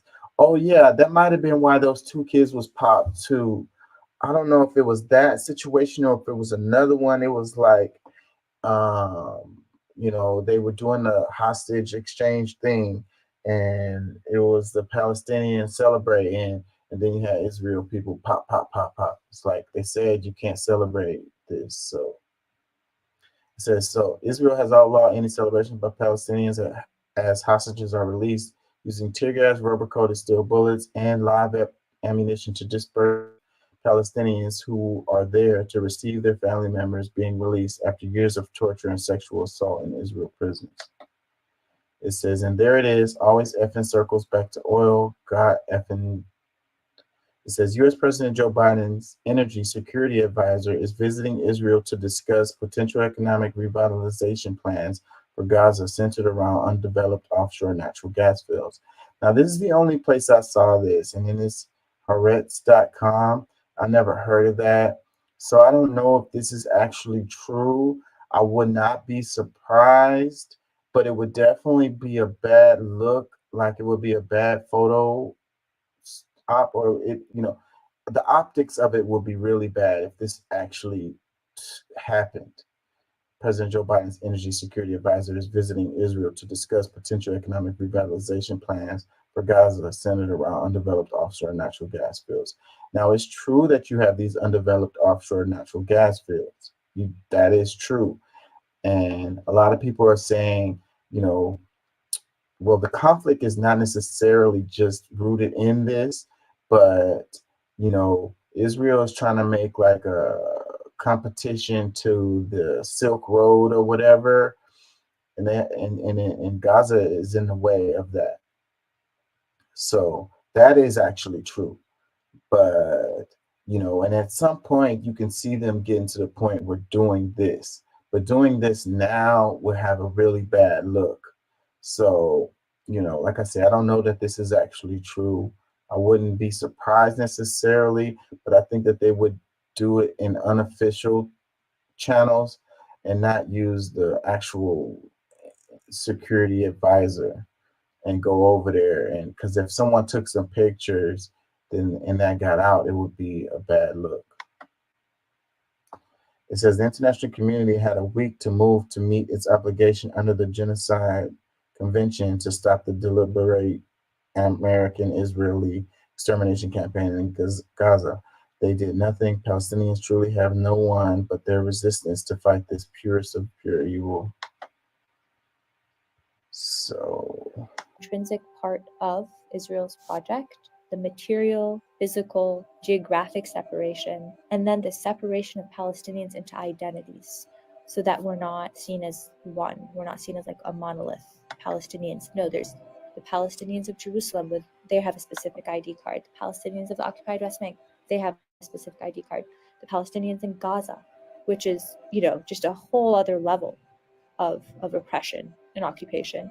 And then the Palestinian citizens of Israel, who are not afforded the same rights as Jewish Israeli citizens. It's so blatant. And of course, Israel controls all of these populations that I just named. The Palestinian Authority does not have authority. That's a misnomer. It essentially now acts as the security arm of the Israeli state in the occupied West Bank, carrying out the repression, carrying out. There's no possibility, if you read the documents, there's no possibility of a Palestinian state. There's never going to be a Palestinian state achieved. It's not done to develop a Palestinian state. The terms of the Declaration of Principles, also known as Oslo, is basically an autonomy program. It's a framework of derivative sovereignty where Palestinians will have autonomous, lands over some of its lands and some of its peoples, or what we know as Area A, that becomes a permanent occupation. anyways, to give the Palestinians their state, for there to be like a two-state solution, it would be like the United States giving the Aboriginal Americans, the Native Americans, a state and having a two-state solution here in the United States back when you had the Indian Wars or whatever you want to call them. And they made deals with them or whatever, but there was never any plan to give them real autonomy or have if you sliced the United States in half and you gave half of it to the Native Americans, and that part wouldn't be called the United States, it would be called whatever. There was never no plan for nothing like that. So that's the same thing that's going on over there. When they talk about two-state solution, they're not saying it in earnest. It said the biggest con job in history is how America and Europe managed to market themselves as the champions of democracy and human rights for so long. These entities are and have always been the most genocidal on the planet. Let's read some of this. It says the humanitarian pause just ended. Imagine, I read that. Let's move on. I'm so tired of covering this. I mean, I kind of have to cover it. It's like the biggest story, but I don't enjoy covering it. It's like the same thing over and over again. And everybody has already made their decisions. Nobody is going to be moved on that topic, no matter what information comes out about it. This one, breaking. George Santos has been expelled from Congress. It only took stealing from donors to fund Botox in Hermes bags. So this clip right here shows the vote, and you got 105 Republicans yay and 206 Democrats yay. You got 112 Republicans nay and 2 Democrats nay. So the total is 311 yay, 114 nay. So he is out of there.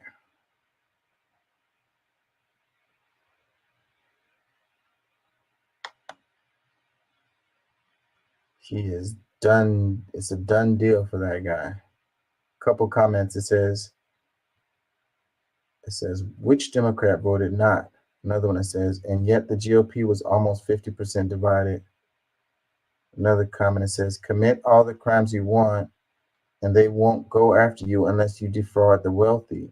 That's the only crimes that they care enough about to prosecute. There's a lot of truth to that. If you want to go to jail, rob some really rich folks, defraud some really rich folks.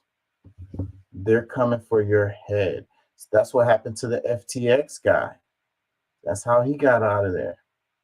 He probably could have kept going doing what he was doing, but he screwed over some big wigs, so he had to go. Another comment says, how do we find the Dems who voted no? I'm confused, but yet not surprised. I'm sure you could do a search on that and pull that up. Another comment says, 112 Republicans still said no. Another one says, can we expel everyone and start fresh? And like the thing about he said, which Democrats voted no. I mean, I don't see, like that's not a big deal. Like really, like screw this guy Santos, screw him and whatever. So if it was a couple of Democrats, they might have had a reason related to, not wanting to expel people from Congress because they don't want to set precedents to have this thing be. Because, like, again, like it's a lot of other stuff that they could be doing. They're supposed to be drafting laws, That's what they're supposed to be doing. Like, spending their time, like, kicking people out of Congress and censoring. They spent forever on censoring Rashida Tlaib. Meanwhile, like I say, the American people struggling with their bills and inflation and price gouging, our healthcare system is a mess, I mean, go down the list. We're worried about going to World War III, but they're doing this. So if the two Democrats that voted against that was the reason, then whatever. Same thing with the 112 Republicans that voted, nay. Like, can we move on and actually do some stuff to help the American people? Like, that's why we're here for.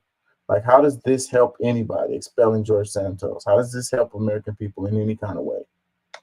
Again, I don't like the guy. I'm glad he's gone, but like they could be using their time better. Another comment, it says, can we expel everyone and start fresh? That was a silly, stupid comment. Another one says, can we do MTG next? Whatever. Another one says, the only fan accounts he subscribed to. It says another one, just wait until Trump's donors learn he's stealing their money to pay his lawyers. Oh, wait. Another one that says, good now, do the actual fascists, good riddance. Imagine what kind of person it takes to vote nay on this. I just explained the reason why you could be voting nay against that guy. I think he should go to jail. So hopefully that's what's coming next. Let's read this. It says, to this day, I have not been invited to a BET thing or a Source Award thing. And it's like, here's a Black artist who has reintroduced many Black art forms, who has broken down barriers just like those that came before me broke down. That is positive, and they don't have anything to say about it. Lenny Kravitz, on how he's been treated by Black entertainment and culture outlets via Esquire. This is interesting to me because, yes, I'm a fan of Lenny Kravitz. He's got nice stuff, and yeah, so I was surprised when I scrolled and I saw this, and it's like, so I guess because of the kind of music that he makes, they don't feel like, they want to recognize this guy. So it's like, what? Because of the music that he makes him not Black. So he doesn't fit in with the Black community or whatever. He's not. That smoke alarm keeps going off. The Black community don't want to claim him or whatever. Like, or is it because, like, if he got on the show, he couldn't perform? Like, what? But no Black people listen to this kind of music that he makes? Clearly, Black people listen to this kind of music that he makes because he's a Black person and he makes the music. Like, I don't understand that. It's like the way the genres are set up is so, like, on racial lines, but music don't have a race to it. Music is just music. A good song is a good song. And, you got Black people who listen to country music, you got white people who listen to rap music. Really, white people is the biggest rap music consumers that's out there. They're the ones who buy the stuff and go look at a concert of a major rap artist and look at who's in the audience. Like, I don't know. It's like a old school lines that have been drawn up that it's kind of like when you got like a person that's sitting in a boardroom making these decisions based on some schematics and analytics. And that's what decides it. So it's like that's probably how it was with BET or what's the other one he mentioned? The Source Awards or whatever. Like some guy sitting in the office looking at analytics made the decision to be like, yeah, we don't want to, why recognize Lenny Kravitz? Like that's not going to bring anything to our bottom line, or it's not going to make any money for us, or it's not going to attract any advertisers or something. I don't know. Like, but the culture would benefit from it, and the culture would appreciate it. You know, it's like I was reading something. It was like they were talking about there's a market for everything.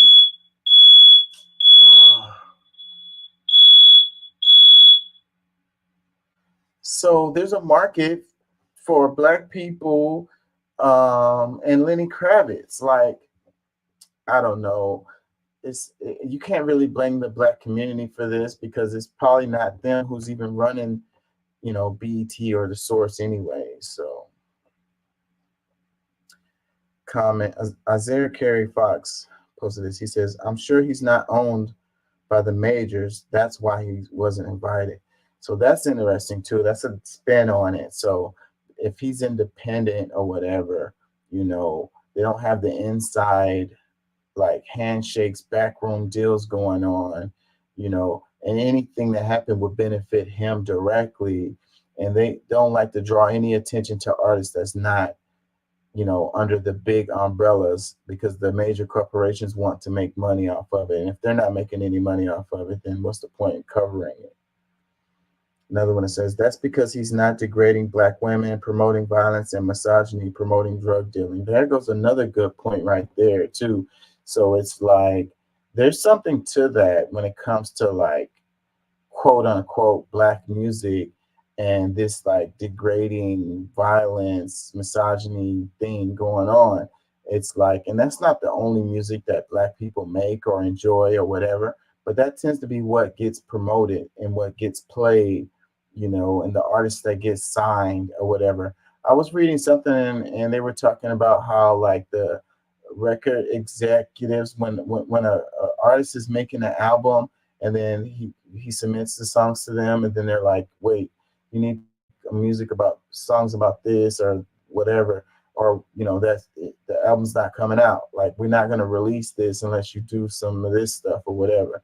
And again, that could be related to some guy looking at analytics again or whatever, or conspiracy theorists hat on now. It could be because they know the power of music, and even though they want to make money, and the derogatory stuff is what the kids kind of attach to or whatever, but they can attach to positive stuff too. But they know the power of music, so then they use it as a weapon against a certain community. Another comment that says, he's right. I'd love to see him and other artists like Tracy Chapman invited to participate and honored. Their contribution is important as well. Completely agree with that. And the music is great too. Another comment says, yep, black folks don't think he does black music, quote unquote, not realizing that we created rock, blues, gospel, and more. Another one, but they nominated Jack Harlow. Somebody make it make sense. Another one. I mean, was he making himself available for her when he was on the cover of Rolling Stones? He wasn't really worried about us when he was at his peak. He could have used his huge platform at the time to elevate black media. I'm just saying. Whatever. What are you talking about? He can't control what they put on their platform. So what? He was supposed to be talk about BET or the Source in some of his songs or something to draw attention to them? For what? It says the fact that BET Awards doesn't have a best rock album or best dance album category speaks the truth of what he said, especially dance, because internationally we dominate that genre. The other side of it is he probably doesn't have many black publicists or PR on his team that are actively working to connect him to black media. Another one. I've been in love with Leonard Albert Kravitz since 1989. Folks used to talk a lot of crap about him and me for listening to him. Said he made white music, quote unquote. Said his hair was gross, all kinds of stuff. Now, some of those same people are calling him Zaddy. He's talked about this kind of stuff for decades. Unfortunately, some, not all, black folks don't support rock music, even though our people created it. So this doesn't surprise me. I hope this changes soon. Let love rule. Yeah, there's more to that story, really, like undertones of issues in our society.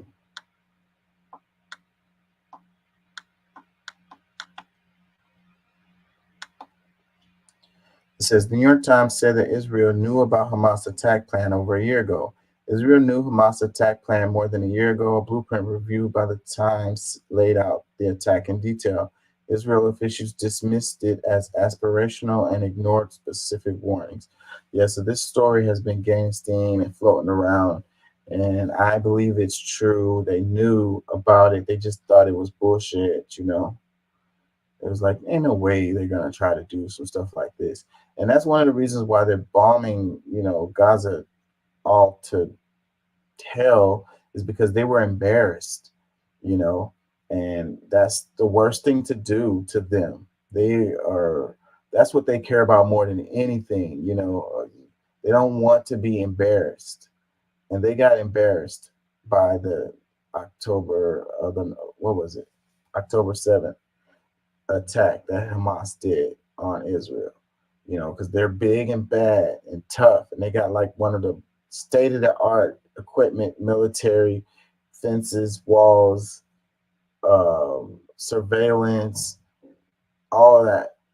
And these guys with hang gliders and motorcycles and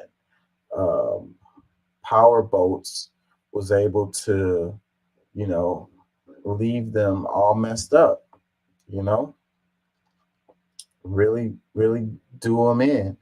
And it was embarrassing. So because of that, they got to go in on, and they're going to go in on them for a long time. Like, it's really sad. Another one, it says, let's read the comments. It says, dismissed it. Is Israel going for the I'm just a small boy angle in the press now? Another one, it says, they let it happen so they could defend themselves. Some people are saying that, and I kind of get where they're coming from with that on the conspiracy theory level, but I really don't think that's the case. You know, I don't think that's the case, that they let it happen, you know, and that's again making it excuse for them, like they didn't get caught with their pants down. They totally got caught with their pants down. They didn't let them catch them with their pants down. They got caught with their pants down. They didn't let them do it, because that makes it look like, you know, their dominance, their strength is still like there or whatever. And then it wouldn't be embarrassing if they were the ones who let it happen. You know, that's taking away the power or whatever. That's taking away the abilities of, you know, their enemies. You know, it makes them look weak, and that's what they don't like. It says, NYT wants to get your subscription for another year. I haven't renewed mine yet. Another one that says, they are proving they wanted this happen so they could colonize Gaza. It doesn't seem like they care about the hostages. I agree with the part about doesn't care about the hostages, but they wanted this to happen? No. They didn't want their people to get become hostages. They didn't want their people to get killed. They didn't want to be embarrassed. No, they did not want that. They wanted things to go on and continue the way they had been going for years. They didn't want that. Damn topic keeps popping up. Everybody's talking about this. Is this the clip? Yeah, this is the clip. There's advertisers leaving. We talked to Bob Iger today. I hope they stop. You hope? Don't advertise. You don't want them to advertise? No. What do you mean? What do you mean? If somebody's going to try to blackmail me with advertising, blackmail me with money, go yourself. Go F yourself. The dude is stunned. Look, he don't know what to say. Go yourself. He's like, is that clear? Is that clear? I hope it is. I hope Hey, Bob, that's clear. if you're in the audience. There was all of the criticism. There was advertisers leaving. We talked to Bob Iger I hope today. they stop. You hope don't advertise. you don't want them to advertise? No. What do you mean? If somebody's going to try to blackmail me with advertising, blackmail me with money, go yourself. Go F yourself. But go yourself. The dude is stunned. Is that clear? I hope it is. Hey, Bob, if you're in the audience. there was all of the criticism. There was advertisers leaving. We talked to Bob Iger I hope today. they stop. You hope don't advertise. I hope they stop. you don't want them to advertise? No. What do you mean? If somebody's going to try to blackmail me with advertising, blackmail me with money, go yourself. He's like, he's stunned. Look at him. But you don't know what to go say. yourself. Is that clear? I'm sorry I played it 3 times, but this is gold right here. Like, go F yourself. Like, the balls, man, this makes, I'm not always like, I feel like a lot of people worship Elon Musk, you know, and I'm not one of those guys, like, at all. But at the same time, this one right here is great. This is fantastic right here. So it's like, you know, he's standing on what he believes in. He's standing on it. He's not backing off it. It's like, they always want to like control you. They always want to put you in a corner. They always want to put you in a box and be like, it's like, you're supposed to care about money. You're supposed to care about advertising. You're supposed to care about, you know, how much money your company is making or whatever, and all of this. Like, so they can you know, blackmail you, or they can, you know, control you or whatever. This guy's like, y'all can't control me, man. I'm, you know, always rich as hell anyways. Like I don't care. Like, it's like, you're supposed to want to make more money. Like, I'll be thinking, like, what is the amount that is enough for you? Like, if anybody out there listening, how much is enough when you get to the point where you're like, I got enough money. Like, I'm not tripping on money. Like, I don't have to make any more. Like, it's whatever. I'm good. You know, how much? What is the number for you for that? You know, where you're completely free and you just, you know, don't care anymore what people think or whatever, your image or whatever. Like, you know, I think this guy's reached that number. but even before the money, I think that he, you know, he just doesn't want to like allow people to push him around, you know. I commend that shit, man. I commend the hell out of that. I don't have nearly as much money. I don't have any money really, but I aspire to have that feeling of like, I'm not going to allow people to push me around and control me or whatever, you know, make me feel bad about how I feel about things or whatever. Like, this is great. I love it.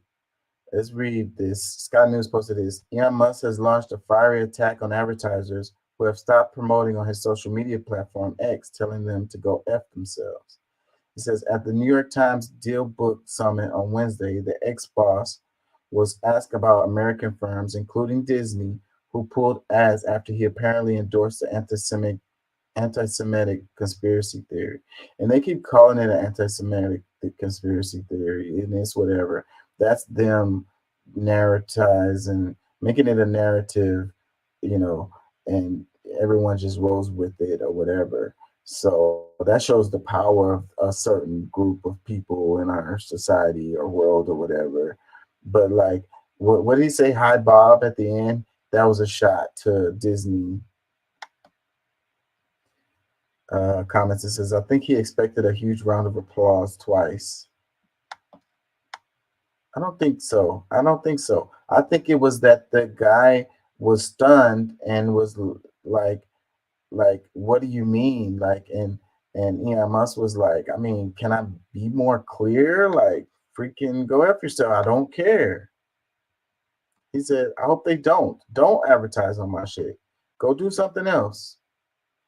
Go find something else to do with your time. Like, I don't care. He just wanted to be clear, because the guy was like, what do you mean? Like, You don't care that they freaking pull their advertisement? That wasn't the answer that this guy was looking for. He's expecting some kind of political answer, you know, and some groveling to hopefully get some of those advertisers back. But no, he doubled down and was like, screw it. Screw y'all. Matter of fact, just go screw yourself. Comments, it says, now that's what a backbone looks like. Another one, it says, love him. Wish more companies would give this globalist the middle finger. Another one, embarrassingly cringy man child, all that money and still miserable. I don't know where you get that from that. Another one, it says, not a good businessman. Respect your customers. Not a good businessman. And that's what I was saying. Like, it's supposed to be all about, that's why the way our society is designed is all about how much money you make, how much profit you make, like money is the end all to be all. It's the only thing that's important. Like, well, what about respect? What about character? What about integrity? What about truth? What about justice? You know what I mean? What about happiness? What about like work-life balance? All of that stuff takes a backseat to profits, right? Your investors, right? That's what should be important. It's like, he's not a good businessman. Psh, apparently he's good. I mean, he's rich as fuck. Like, another comment that says, you heard the man the first time. Another comment says, oh, now I see why he changed his tune and went all the way to Israel. They were blackmailing him for being anti-Semitism.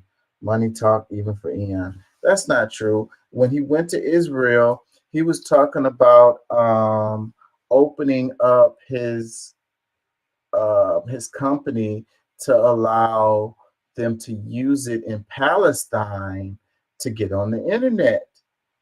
And he was asking Israel for permission. He didn't want any drama. That's business. That's how you do it. I mean, like, it doesn't matter really what side you're on the whole thing. It's a thing you want to do. There's the powers that be within that region or whatever. You want to go through those channels and make sure that things are good so that they don't come through and, like, I don't know, blow up your equipment or something. Like, he was talking about on the internet for Palestinians, and he went to Israel to get their okay on it. So, talking about they were blackmailing him for being anti-Semitism, so that's the reason why he went to Israel. That is not what it was, Patricia in Istanbul. Look it up. It's totally easily Googleable. Man, child, another comment that says, who cannot be bought cannot be corrupted. I'm telling you, man. And my ass is poor as hell, but I'm not that guy either. Like, I don't care. I'm going to do and say what the hell I want, for me, so I can feel good about myself and I can sleep at night.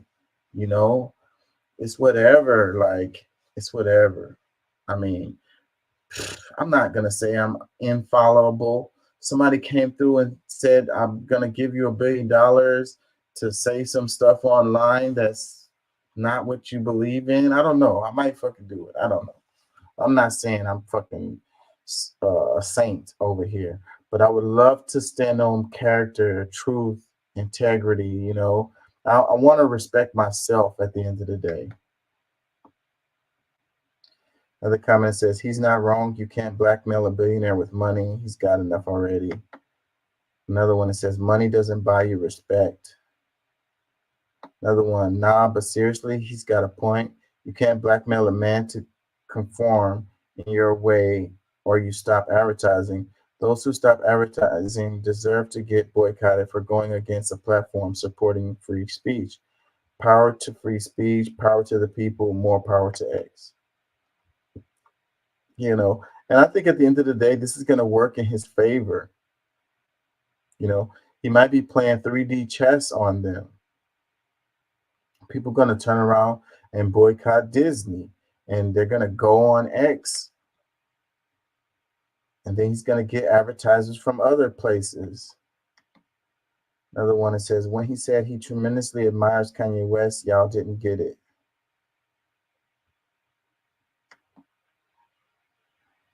I think calling out the truth, calling out shady people, even if they're in positions of power, and even if you're rich, is a commendable thing to do. I covered this earlier, but let's read it again. It says, breaking MSNBC is canceling Mehdi Hassan's show. Mehdi has been outspoken about crimes Israel is committing in Palestine and about how Muslims and Arab voters in the U.S. are disillusioned with Biden. So it might be not because of the coverage of Israel, it might be what he said about Biden that get him up out of there, because him being on MSNBC, you know, you're supposed to toe the line. The thing about the Democrats, they fall in line lockstep every time, you know. So all of those liberal leaning or, you know, Democratic side media outlets, you know, they don't, none of them ever talk bad about Biden. Not really. So it's like, you talk bad about Biden, your rating's kind of low. Let's get you up out of there. You don't deserve to have your own show. Now you learn to not talk bad about the Biden, because you're going to F around and give Trump the presidency. Well, you know what? You Democrats, y'all are the ones that's giving Trump the presidency, because this is my prediction right now. He's going to win.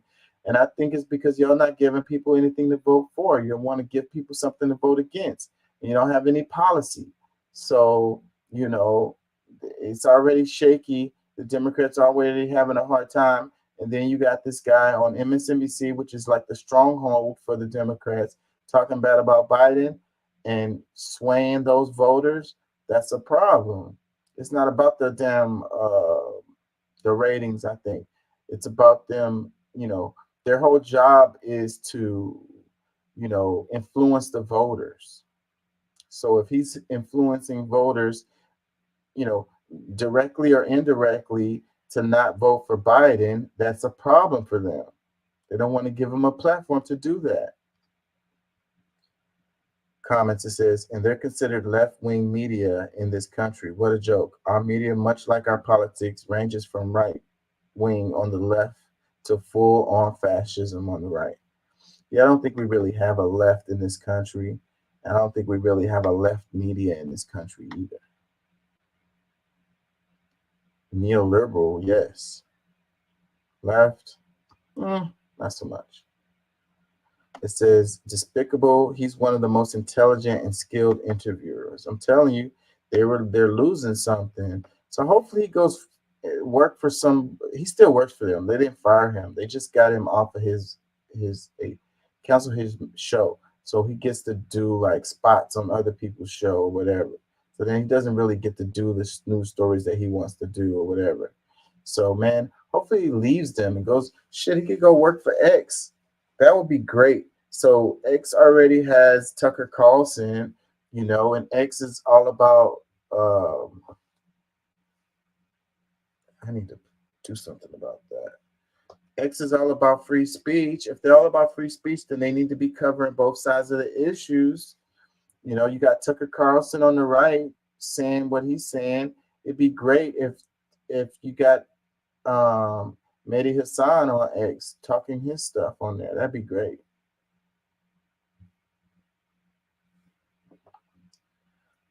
Comment says, so he got fired for doing his job, reporting the news. Every industry I've worked will typically expel top tier employees because they feel threatened. He didn't get fired. His show got canceled. There's a difference. He still works for MSNBC. Another one says, even if you disagree with him, I don't, like Mehdi, canceling his show just shows how afraid they are of trying to defend their stance. It's not as if Mehdi is some controversial guy. This is an embarrassment to MSNBC and a great example of how corporate-owned media consistently fails to properly inform the citizens of the U.S. This is a great comment right here. And it's also why people are leaving mainstream media in droves and watching little shows like this one, like mine. And, you know, they don't feel comfortable, you know, listening to any of them. Fox, CNN, MSNBC, you know, you name it, CBS. You know, they're tired of the opinion talking heads coming from one side and talking at us and thinking that we're all stupid, telling us what to think. thinking that we can't make up our own minds. Like, if you just give us the information and we can just draw conclusions, and instead they're telling us what conclusions we're supposed to draw. And if we don't draw those conclusions, then we're stupid. So people are like, man, we're not watching this shit no more. And independent news media is blowing up as a result. Another comment, it says, gotta make sure your propaganda has one unified message. It says, don't get mad, boycott MSNBC, don't watch the channel. Shit, that's already been happening. Shit, they hardly get views. Freaking, what is it? It's an independent show, Breaking Points. Breaking Points gets more views than MSNBC right now. And they're just a little old YouTube show. Another comment.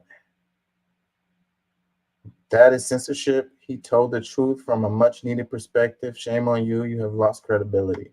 Another one. I love and respect Mehdi Hassan. He is the only show I DVR on MSNBC. Sick of MSNBC canceling hosts who speak honestly and without fear. Mehdi deserves more airtime, not to be canceled. We need a show co-hosted by Mehdi and Elie Mystal, two unafraid and intelligent truth tellers. One more. It says, I love see when our country praises and defends democracy, freedom of thinking and speech. What an example for the free world. Attention, alive sarcasm. One more. It says, eliminate diverse voices and manufacture consent. I stopped watching CNN for the warmongering ways and have recently stopped watching MSNBC after seeing their blatant bias towards Israel. These outlets are shameful and embarrassing. Yep, yep, and yep.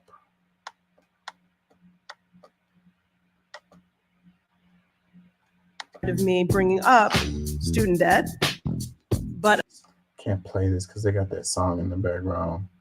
It says high wait times, false information, egregiously wrong billing amounts, and so much more. We fight to cancel student debt. We must hold student loan services accountable for their incompetence. That's why the Consumer Financial Protection Bureau work is more critical than ever before.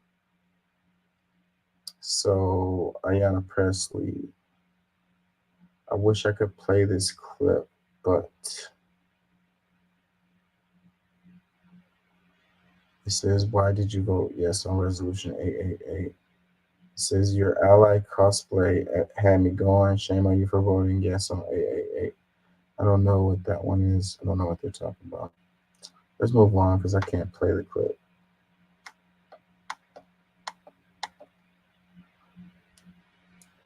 UAW launches largest organizing drive in modern American history. I might come back to that. Wait, does it have a clip of what's his name talking in here? Yeah, it does. Let's play this to give myself a break. Without the benefits of a union, now it's your turn. Since we began our stand-up strike, the response from auto workers at non-union companies has been overwhelming.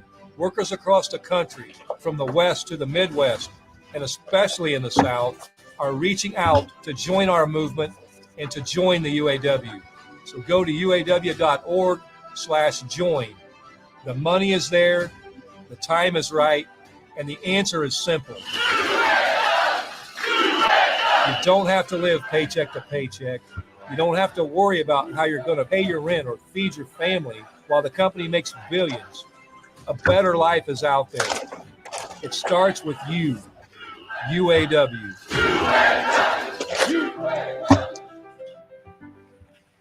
To all the auto workers out there working without the benefits of a union, now it's your turn. Since we began our stand-up strike,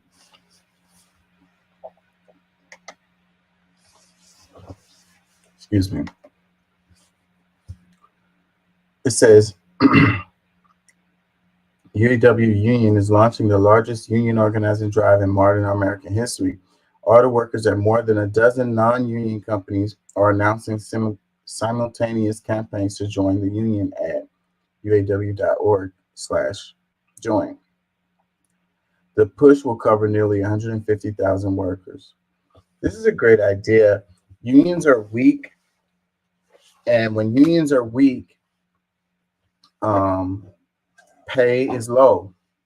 You know, sick leave, paid vacation, 401k, retirement, all that stuff is gonna be weak.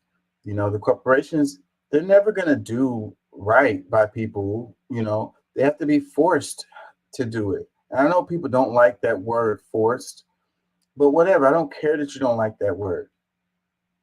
These people are gonna screw over people. They're gonna hire kids, you know, they're gonna not pay people if they can get away with it. You know, their incentive is to make money. So, you know, we need unions so that workers can have power. That's the only power that workers have is their labor. That's the only leverage that they have is their labor. And as an individual, it's basically zero leverage because they'll just fire you and put somebody else in there. But when you come in as a group, you can leverage your labor. Let's see. United Auto Workers announced Wednesday that it has embarked on a historic campaign to organize roughly 150,000 workers at 13 non-union automakers. So we're talking about non-union people benefiting from the union. We're talking about strengthening unions and creating more unions. It says included in the campaign are the German 3, Volkswagen, Mercedes, and BMW, the Japanese and Korean 6, Toyota, Honda, Nissan, Hyundai, Subaru, and Mazda, American electric manufacturers, Tesla, Rivian, and Lucid. And there's it was a strike going on already at Tesla, but it was outside of the United States. I can't remember where it was at. And they're saying, yeah, Musk is not feeling that shit. He's not allowing them, you know, he's not budging. New York Times, UAW announces drive to organize non-union plants. UAW members have long earned more than non-union workers. At plants in the South, wages tend to start below $20 an hour and top out at less than 30. The top UAW hourly wage, previously 32, climbed to more than 40 in the contracts the union signed with the 3 Detroit manufacturers. In October, after reaching an agreement with Ford, UAW President Shawn Fain said, when we return to the bargaining table in 2028, it won't just be with the big 3, but with the big 5 or big 6. And now it's happening. So this guy's emboldened. He was successful in what he tried to do, and he's not done. He's going to go in and push for more. It says organizing these plants won't be easy. The UAW suffered narrow but high-profile losses in 2024 and 2014 and 2019 at Volkswagen in Tennessee and in 2017 in Nissan in Mississippi, continuing the long history of organized labor struggle to break through in the South, but the tide could be shifting. We saw what the UAW members won, and it started us thinking that we as workers are worth a lot more than our company currently values us at. Says one of the first campaigns to go public could be at Toyota, Georgetown's assembly complex in Kentucky, now a right-to-work state, or one that has a long tradition of organized labor and governor who vocally supported the UAW strike. We've lost so much since I started here, and the raise won't make up for that. A union contract is the only way to win what's fair. It says, for updates, follow us on X. More perfect US. Yeah, so comments. It says, do you have any idea how proud I would be of Toyota, my favorite auto manufacturer, made their V8 pickup truck here in Texas, and it was union made? You know, the people that are that are against this, I don't understand, because, you know, even if you don't work at, you know, in that industry, it benefits you if you're a worker. You know, it spreads, and worker rights spread. And then wouldn't you like to feel comfortable if you were just a buyer, if you're just a consumer, wouldn't you be happy to buy products that was made here in the United States and benefited, you know, a co-American someone made a decent wage making that vehicle for you, and it wasn't like built in another country and assembled here and stamped with a tag that said made in America, you know, and it strengthened our economy here in the States, forcing these companies to, build their stuff here, and then causing us to have more manufacturing here in the States instead of benefiting China or somewhere else. This kind of thing is good for all of us here. It says rank and file voting makes unions work better, and having space for criticism by the ranks of the leadership and not being afraid of being bold is how unions have and will win. It says, want to see this kind of union organization across all industries. See, yes, we want to see it across all industries.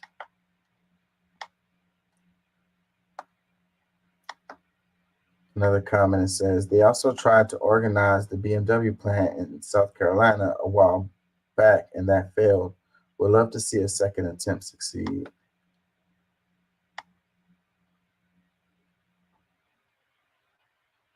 It says, I'm saying it, fame for president.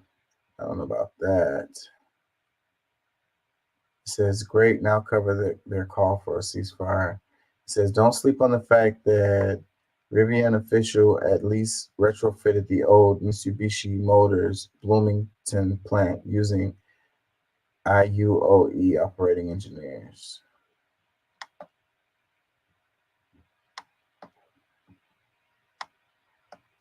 I don't know how much longer I'm going to go, y'all.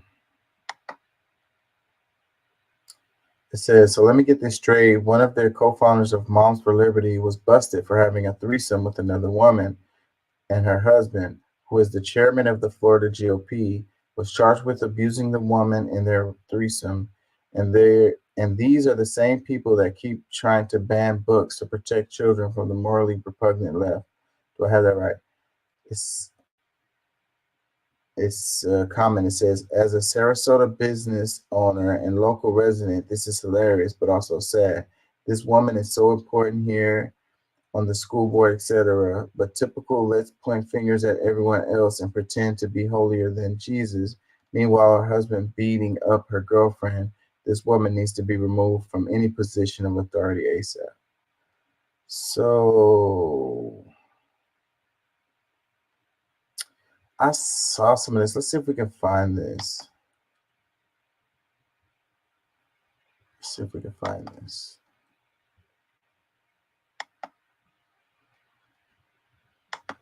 It's Moms for Liberty. What is that lady's name that's going through it? Hold on, let's see.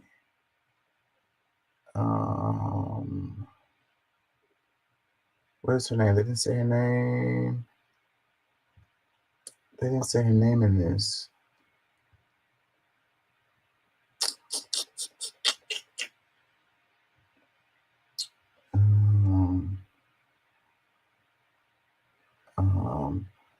Abuse. Let's just do abuse. Abuse allegation or something. I might do it. 4 months ago. That's not it. Convicted of child sex offender. Is that it? 11 days ago. Hold on, y'all. Nope, that's not it. I don't see it.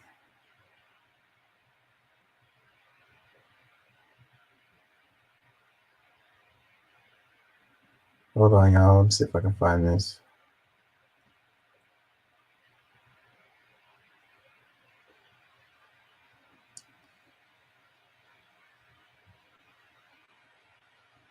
I don't see it.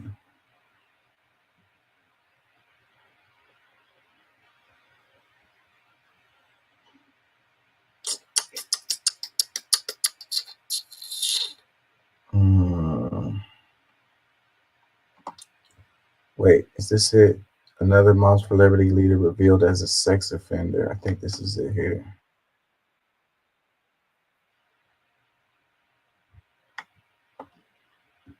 I don't know this channel, Waldorf Nation.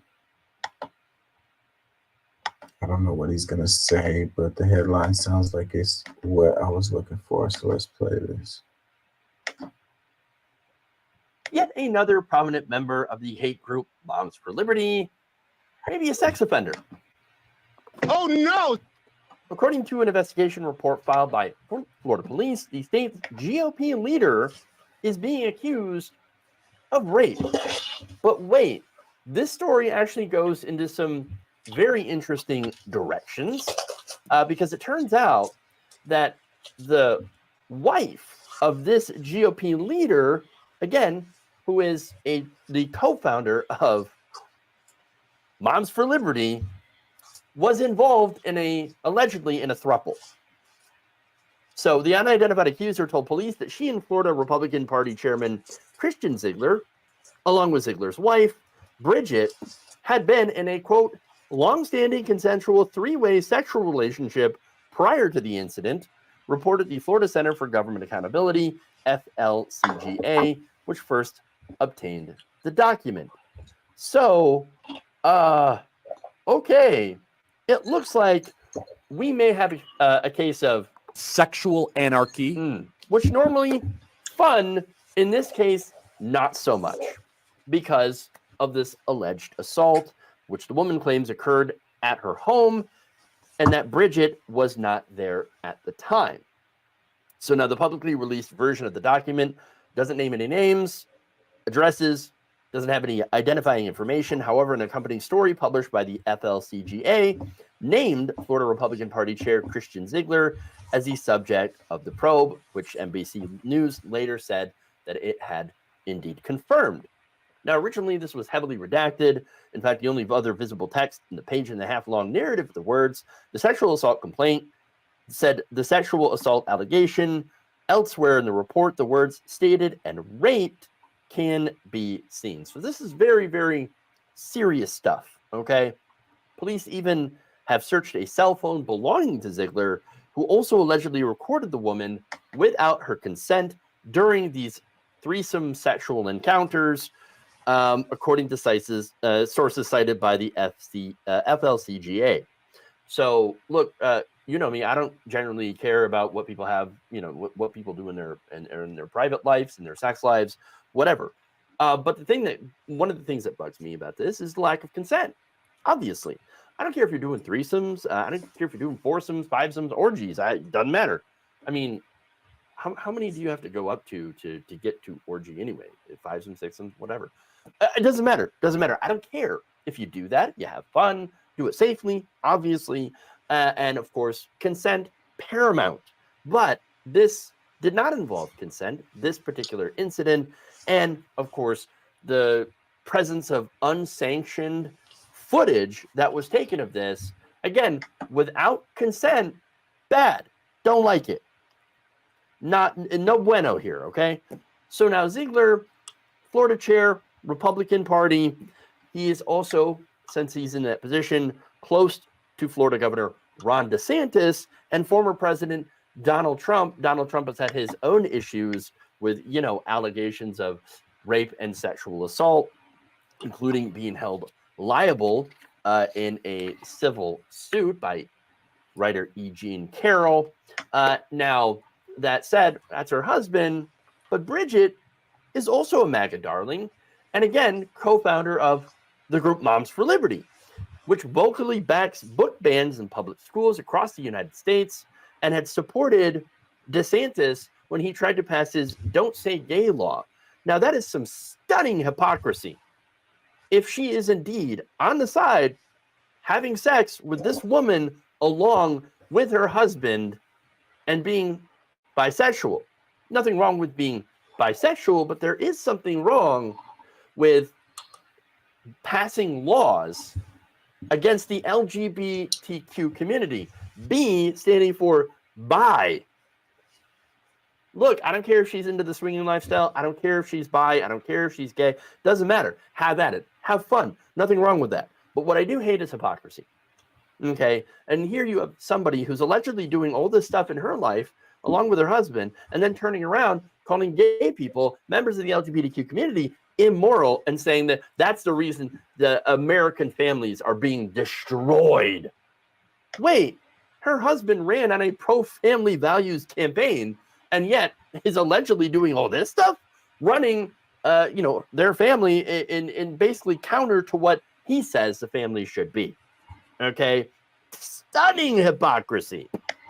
Yeah, so that's what drew my attention, is that it's hypocrisy. She's Moms for Liberty, and and then her husband is all running on this, pro family stuff, and then they're doing this stuff, and it only comes out because one of the person that they were involved in felt like she was being mistreated or whatever, assaulted or whatever. So then it comes out, and then people grab on to it because Moms for Liberty is pushing against the books in the schools and all of this, which is fine or whatever. But if you're on that stuff and you standing on it, then stand on it. I mean, if you're living your life one way and then you're in public saying something different, then that it means you have no integrity, and it means that what you're saying has no meaning, really. So that's my issue with that. I'm gonna move on, but it's like, people love to latch on to something having to do with sex and politics, and like that story has it all. Couple comments. It says, I have to ask, why isn't this stuff national news, like Hillary emails and Hunter's laptop? I don't think it should be national news, really. Another comment says, this is closet bisexual. That unfortunately needs to come out and praise the pride flag like Mike Johnson should. See, another one that says, it's so warped that you couldn't even make this crap up. Democrats, LGBTQ, drag queens, etc. were never the problem in this country. Another one, kind of like the leftists who supposedly debunked Pizzagate went to prison for kiddie porn. Another one, it's always them, it's always those people, the ones that have the most to hide, that are out there pointing at everyone else to take attention of them, and they always get caught. It's like, the people that's worried about what other people are doing in their bedroom, they just want to control people. It's not about the morality of it. It's not about the family values. It's really just about controlling others. Power.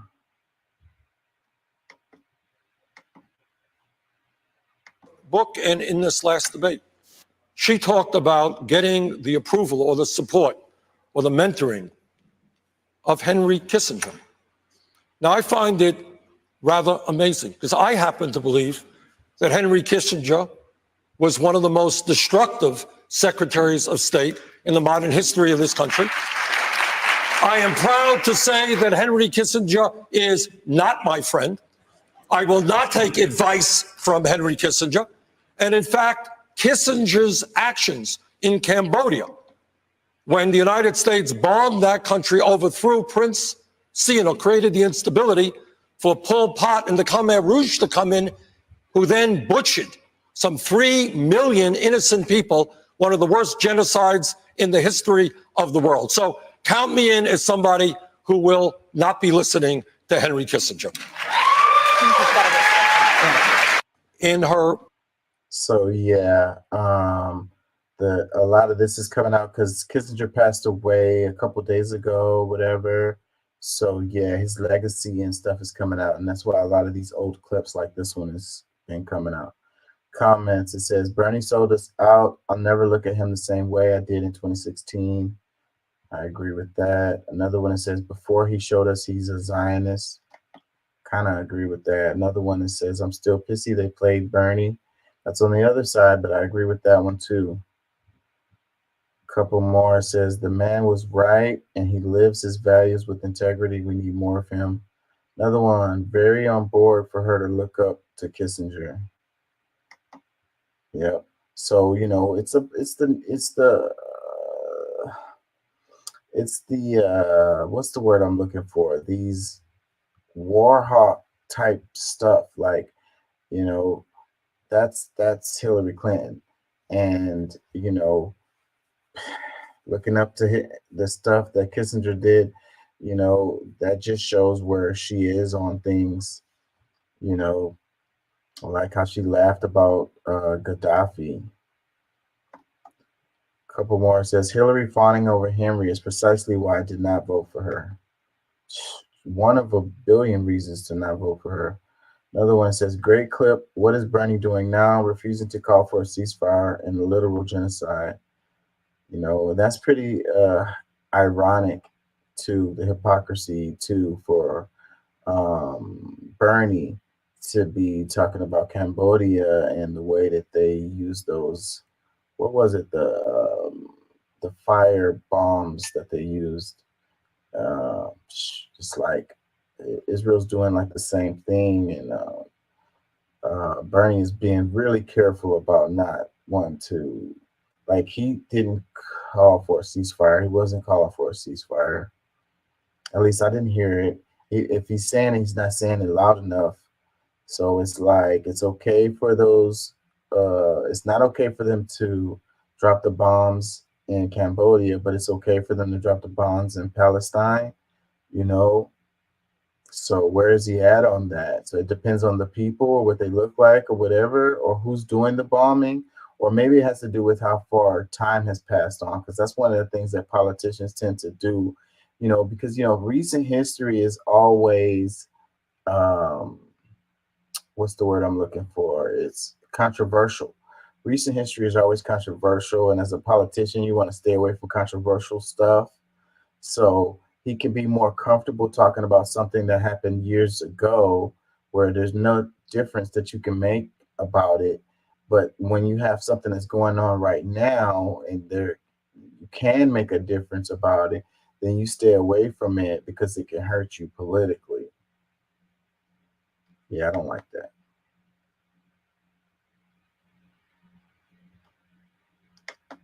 Don't like that at all.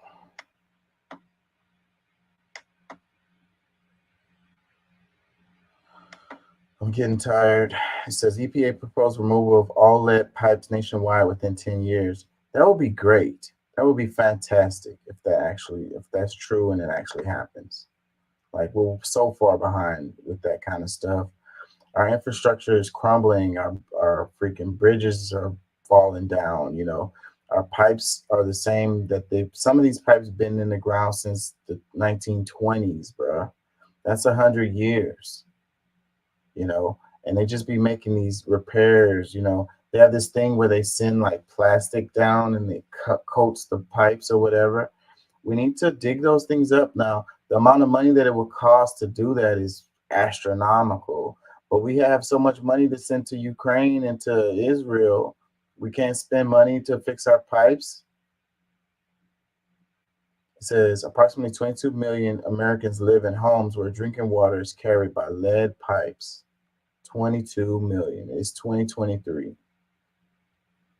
Another comment says the EPA has unveiled a new rule that will replace all lead pipes in the U.S. within 10 years. Another one, if we stop funding genocide, we can have this done in 4 years. Another one, conservatives will somehow oppose lead poisoning. It says, so soon, really? Are they totally sure? I mean, we only banned lead pipes in the 80s. If 40 years enough time to continue poisoning us before finally deciding they might begin to phase these banned materials out? Always enough money for war overseas, at home, not so much. It says, wow, only 10 years to replace lead pipes in the wealthiest country that ever existed. Another one, it's incredible that it wasn't an immediate priority after the scientists discovered lead was detrimental to human health. America is that house on the block that with holes in the roof and a new Lexus in the driveway. Yep. It's ghetto. Another one that says, how will this actually happen? How will we pay for it? All I see is another opportunity for government officials to grease their palms to award big infrastructure contracts to people giving kickback for work that will take 30 years to complete and increase in cost times when it is said and done. Sadly, this is probably true right here. That's really sad, but it's probably true. Very, very sad. It's so corrupt how our system is. I mean, you see how they build stuff in China, like in Japan, like and it's done. Like, it doesn't happen here. Government contracts is what you want to get. If you own a company that does this kind of work, you want that government contract. You're gonna sit on it and you're gonna milk it. Set you up for the rest of your life if you get that contract. Get rich.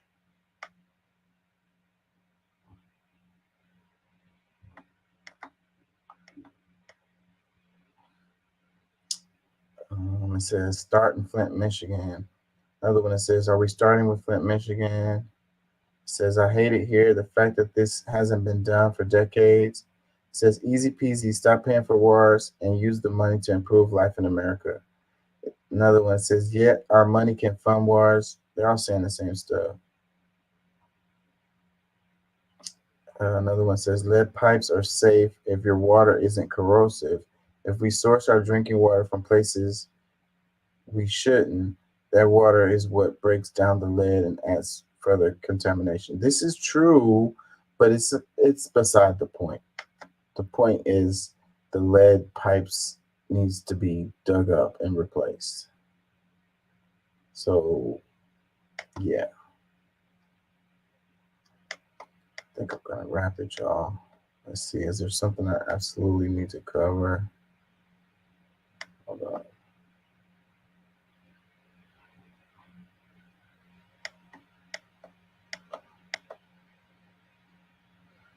Let's do this one. China new cancer drug tiragolumab is approved in the U.S. but will cost 30 times more. In China, a single dose vial costs U.S. $280, but in the U.S. it will have a wholesale price of $8,892. Now this is crazy. This is crazy. Now this is how we're getting screwed, like heavily screwed. Is an example of how horrible our system is. And this kind of stuff should make you angry. Like this should piss you off to the fullest. Like why? And this is like so much greed. This is so much profit from $280 to $8,892. What is causing that price leap right there? Is it because of the plane ticket or boat ticket from China? Let's read this. It says, this case is particularly interesting because high drug prices in the U.S. are always sold to the public as the cost of innovation. But obviously, in this case, the innovation happened in China. So crystal clear, in fact, just Americans getting screwed by their healthcare system. Exactly. It says, definitely cheaper to just fly to China and get it. Wow. Crazy. This should be illegal. People should go to jail for this. Nobody cares. They're just like, meh, nobody's going to cover this either. Like, I haven't seen nothing about this in the news. They're not going to cover this. Crazy. $280 in China, $8,892 in the U.S. Comment, it says, why the F isn't this illegal yet? Another one says, but we are the best country. You know, they like to blame it, you know, like when you talk about Medicare for all or whatever, you know, the government negotiating prices, and then they start talking about communism, you know. So it's like, and then they want to, you know, it's like, okay, we want to have a free, what do they call it? Private health insurance companies or whatever, you know, we want to have a private sector or whatever. Like, so what this is what you get as a result of that. You get this $8,000 bill for this drug. You know, there's no real justification for this, but you guys will defend this left and right. You want to be screwed.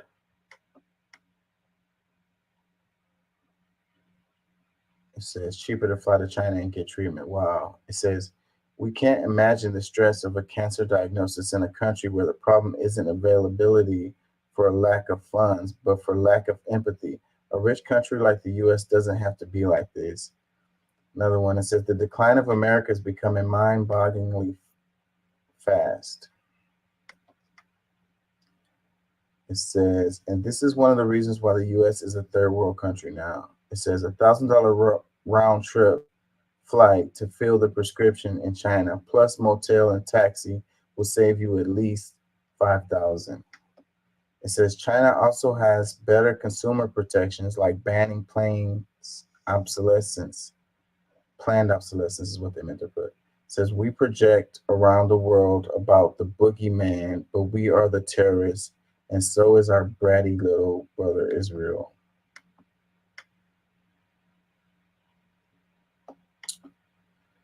Yeah, man, you guys are going to defend this. How do you defend this? Come on. Let me know. How do you defend this? Another comment says, but communism is evil. Another comment says, I'm so sick of how Americans are treated in America.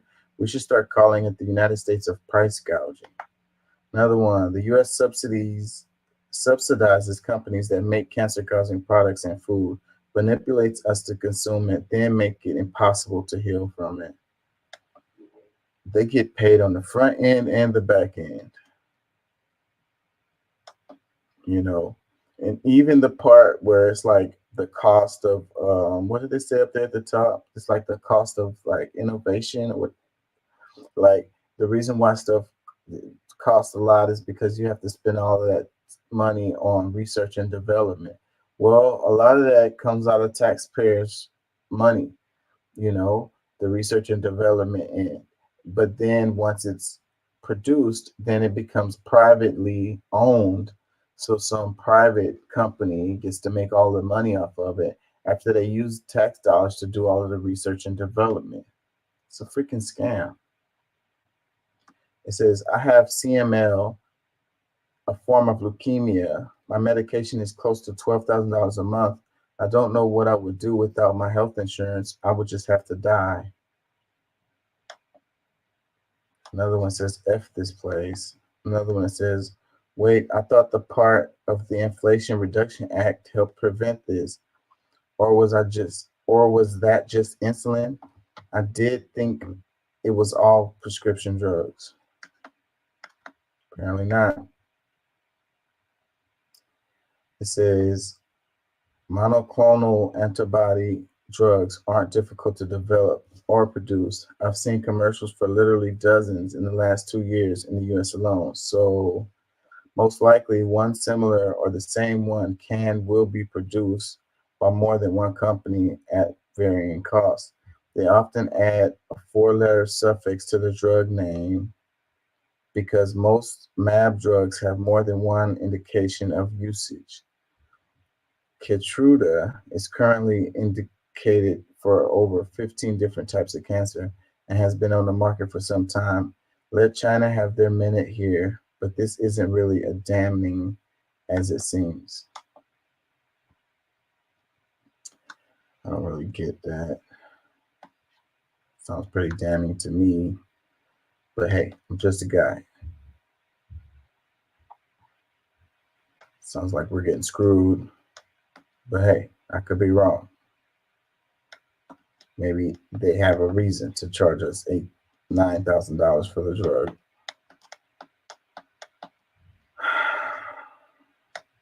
I don't think so, though.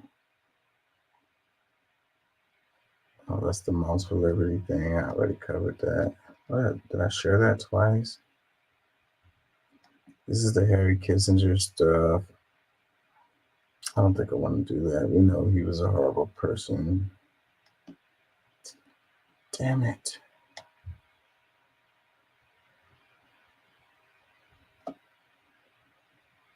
Colorado will provide 12 weeks of paid family leave for almost all workers starting January 1st. Leave can be used for health issues, caring for family, newborns, and more. The U.S. remains the only major country in the world without nationwide paid leave. It says most Colorado workers will have access to paid family leave starting in 2024. Workers making close to minimum wage could get 90% of their usual paycheck while on leave.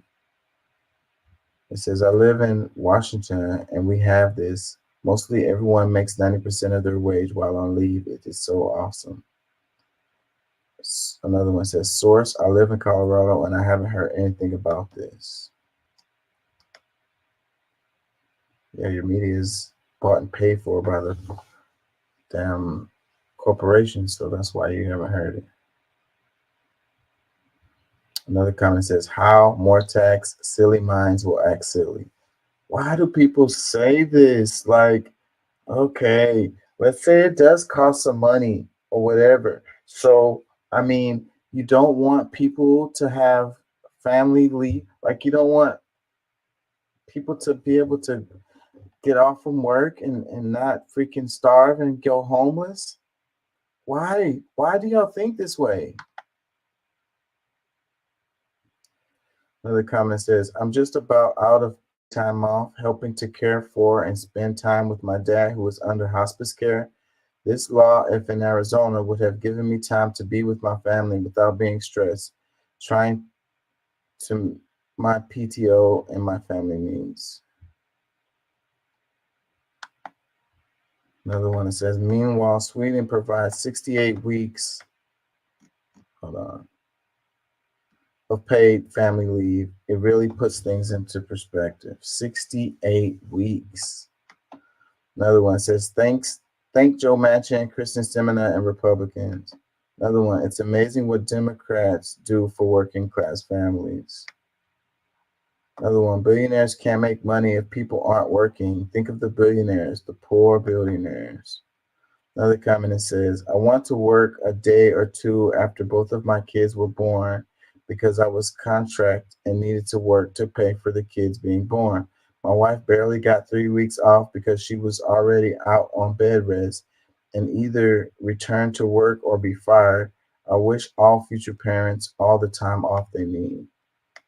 Y'all want people to have to go directly back to work after having a kid. In a lot of countries, the mom and the dad can stay home with the kid. Y'all don't want that. Y'all don't want that. Another comment says, how about all workers still missing the mark? Another one, I really hope this is the start of a trend. Another one, obviously it's still not enough and American workers deserve a nationwide paid family leave, but a great step taken nonetheless. I don't know why it's so hard for us to do this kind of stuff. Another comment says, pro-life cowards would call this communism. Yeah, so that is what they would say. We're crazy over here. We've been thoroughly programmed to benefit the corporations and to vote against our own best interests. U.S. House passes resolution equating anti-Zionism with anti-Semitism. House members voted nearly unanimously to pass a resolution equating anti-Zionism with anti-Semitism, a framing which has driven the backlash against anyone who is critical of the Israel government. Only 2 Congress members, Libertarian Republican Thomas Massey and Progressive Democrat Rashida Tlaib, did not vote for the measure. Massey voted no, while Tlaib, the only Palestinian member of Congress, voted present. It says, swipe to see Congress member Tlaib speak at a nightly vigil in front of the White House held by a group of activists, politicians, and celebrities who have gone on hunger strike to demand a permanent ceasefire in Gaza. Yeah, so anti-Zionism is anti-Semitism. It says, anyone who is critical of the Israeli government. So what is the quote? See who you can't criticize and then you know who's in charge. Democrats across the country and 50% of Republicans support a ceasefire. So yes, why is it that my colleagues are scared to even say the words, utter the word ceasefire? How many more lives?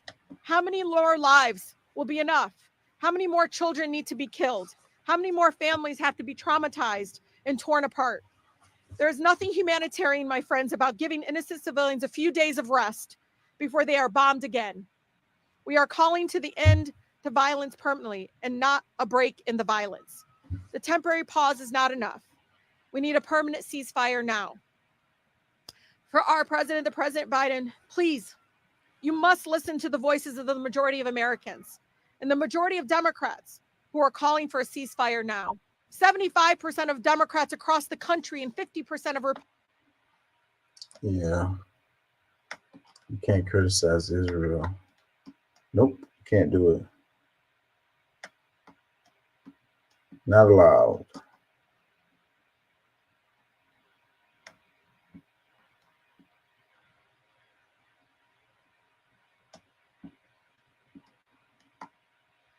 I think I'm gonna have to wrap it. Let me see if it's something. It says humans think they know with certainty where their being ends and someone else's start. With their roots tangled and caught up underground, linked by fungi and bacteria, trees harbor no such illusions. For us, everything is interconnected. Really interesting stuff here. I wish these words didn't cover up this photo because it's pretty cool. Looking at the roots underneath the tree, it's like the roots are bigger than the tree, all intertwined, interconnected with everything else. And if they showed another tree, it would show how the roots of that tree is connected too. And like sometimes you got trees, they share resources with each other, you know. And like the thing is, I believe humans are connected, you know, we are. And this individualism is an illusion. It says, this interrelationship between trees has been proven through scientific study and specifically through the work of Susan Simmer, highlighting the cooperative systems in which trees exist, not simply an individual, but a collaborative intelligence where the thriving of the collective is valued over the success of one individual. The way our ancestors saw trees as life givers, as sacred, was not wrong. This interconnectedness between trees, humans, and the other than human world can also be explained through bioregionalism. The environmentalist Peter Berg articulated bioregionalism as the awareness not only of the many life forms of each place, but how they are interrelated, including with humans. Big part of the bioregion entails more than just recognizing one's familiarity. I can't talk. With the local ecology. It evolves as commitment to stewardship. These forms of guardianship and kinship observed in tree networks and other species should be embraced by us as well. If we preserve the natural world in all its wildness, beauty, and complexity, then we need to see nature as not as other, but as kin. Gratitude is much more than a polite thank you. It is the thread that connects us in deep relationship, simultaneously physical and spiritual, as our bodies are fed and spirits nourished by the sense of belonging, which is the most vital of foods. Gratitude creates a sense of abundance, the knowing that you have what you need. In that climate of sufficiency, our hunger for more abates, and we take only what we need in respect for the generosity of the giver.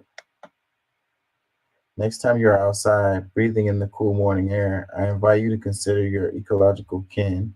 They are inextricably woven into the air you breathe and the nourishment you exhale.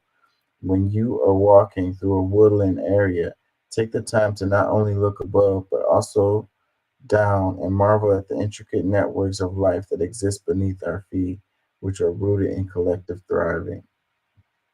So it says, how are trees connected? How is that related in our relationships? How do we deepen our networks and see each other as a kin? Hannah Hooper, a participant on our ongoing course, Tree of Life, reflects at the midway point of this course. Interesting stuff here. It's a beautiful piece of writing. We have lost so much wisdom as we prioritize financial wealth over the wealth of knowledge and over kindness and respect for our wonderful planet. Thank you.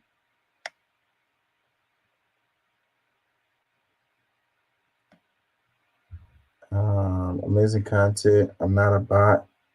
I will share these articulations and insights about interconnectedness were the most powerful growth points in my journey of learning herbalism and becoming a herbalist.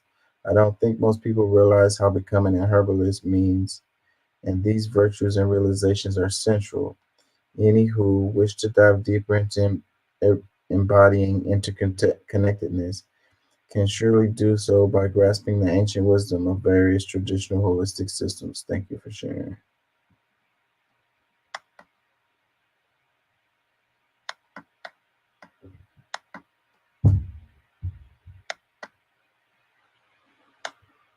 I'm gonna wrap it, y'all. Let's do this. It says, "In God, is God willing to prevent evil but not able? Then he is not all powerful. Is he able but not willing? Then he is not all good. Is he both able and willing? Then where cometh evil? Is he neither able nor willing? Then why call him God?" Comments. It says, "At what point do we stop blaming God and the devil for things men do?" Another one, it says, "God is a construct of man. Religion is a lie used to control and separate humankind." Another comment, "Good argument, but it fails to see that we are responsible for our evil." Another one, it says, "If God exists, either he can do nothing to stop the most egregious calamities, or he does not care to. God, therefore, is either impotent or evil." Sam Harris.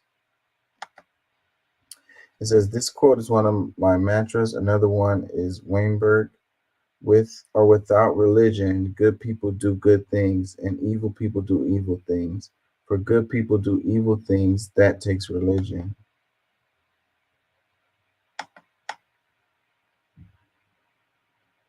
Another one, it says, "God's job was to create the universe." Another one, "He is able and willing, but he is testing." This what believes in God say. Believers in God say. Another one, "No human being is afflicted with children with leukemia. If there is a God doing that, then that God is not only unworthy of being called a God, but is lesser being than a human." Another one, "God doesn't bother about good or evil. Nothing which exists in this world is fully good or fully evil. Fire is used to cook food and provide warmth. It can also burn down the whole forest. Water is basic necessity, but it can also flood the whole village. A man can make an airplane which serves the humanity with time-saving transport. The same man can make missiles which can kill the humanity. God permits everything to human and other creatures. It's up to us to decide what we do. And lastly, none of us will be burnt in the hellfire. We will see consequences ourselves in this life only. Isaiah 4:5-7, "I form the light and create darkness. I make peace and create evil. I, the Lord, do all these things."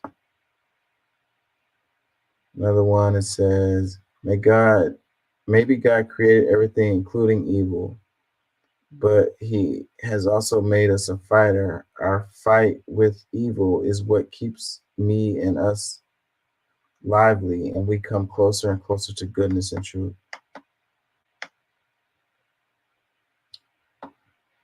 Another one, "Giant claims of God in heaven require giant piles of evidence." It says, "Which do you desire? Do you not also criticize him for severe judgment? You cannot have mercy without judgment." They say, "Where is his justice? Why does the evil in the world continue? Why does he not care?" But they have not yet perceived depths of his love, patience, mercy, and freedom. They have not perceived at the end of time justice and judgment have been prophesied. They do not know the ruler of this world, that is Satan himself. a darkened spirit consumed on destruction and deception and master of deceit. The world laughs at the spirit, it mocks and trivializes its role. There are things that lay in the corner of our eyes. Truth has been hidden in plain sight. If we truly do not believe in theism, then let the burden and origin of evil rest upon man himself where it belongs.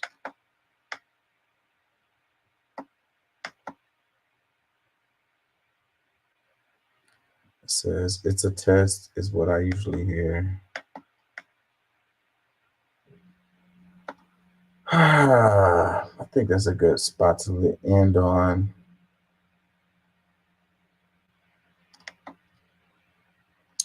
Anyways, y'all, peace and love. Thank y'all for listening.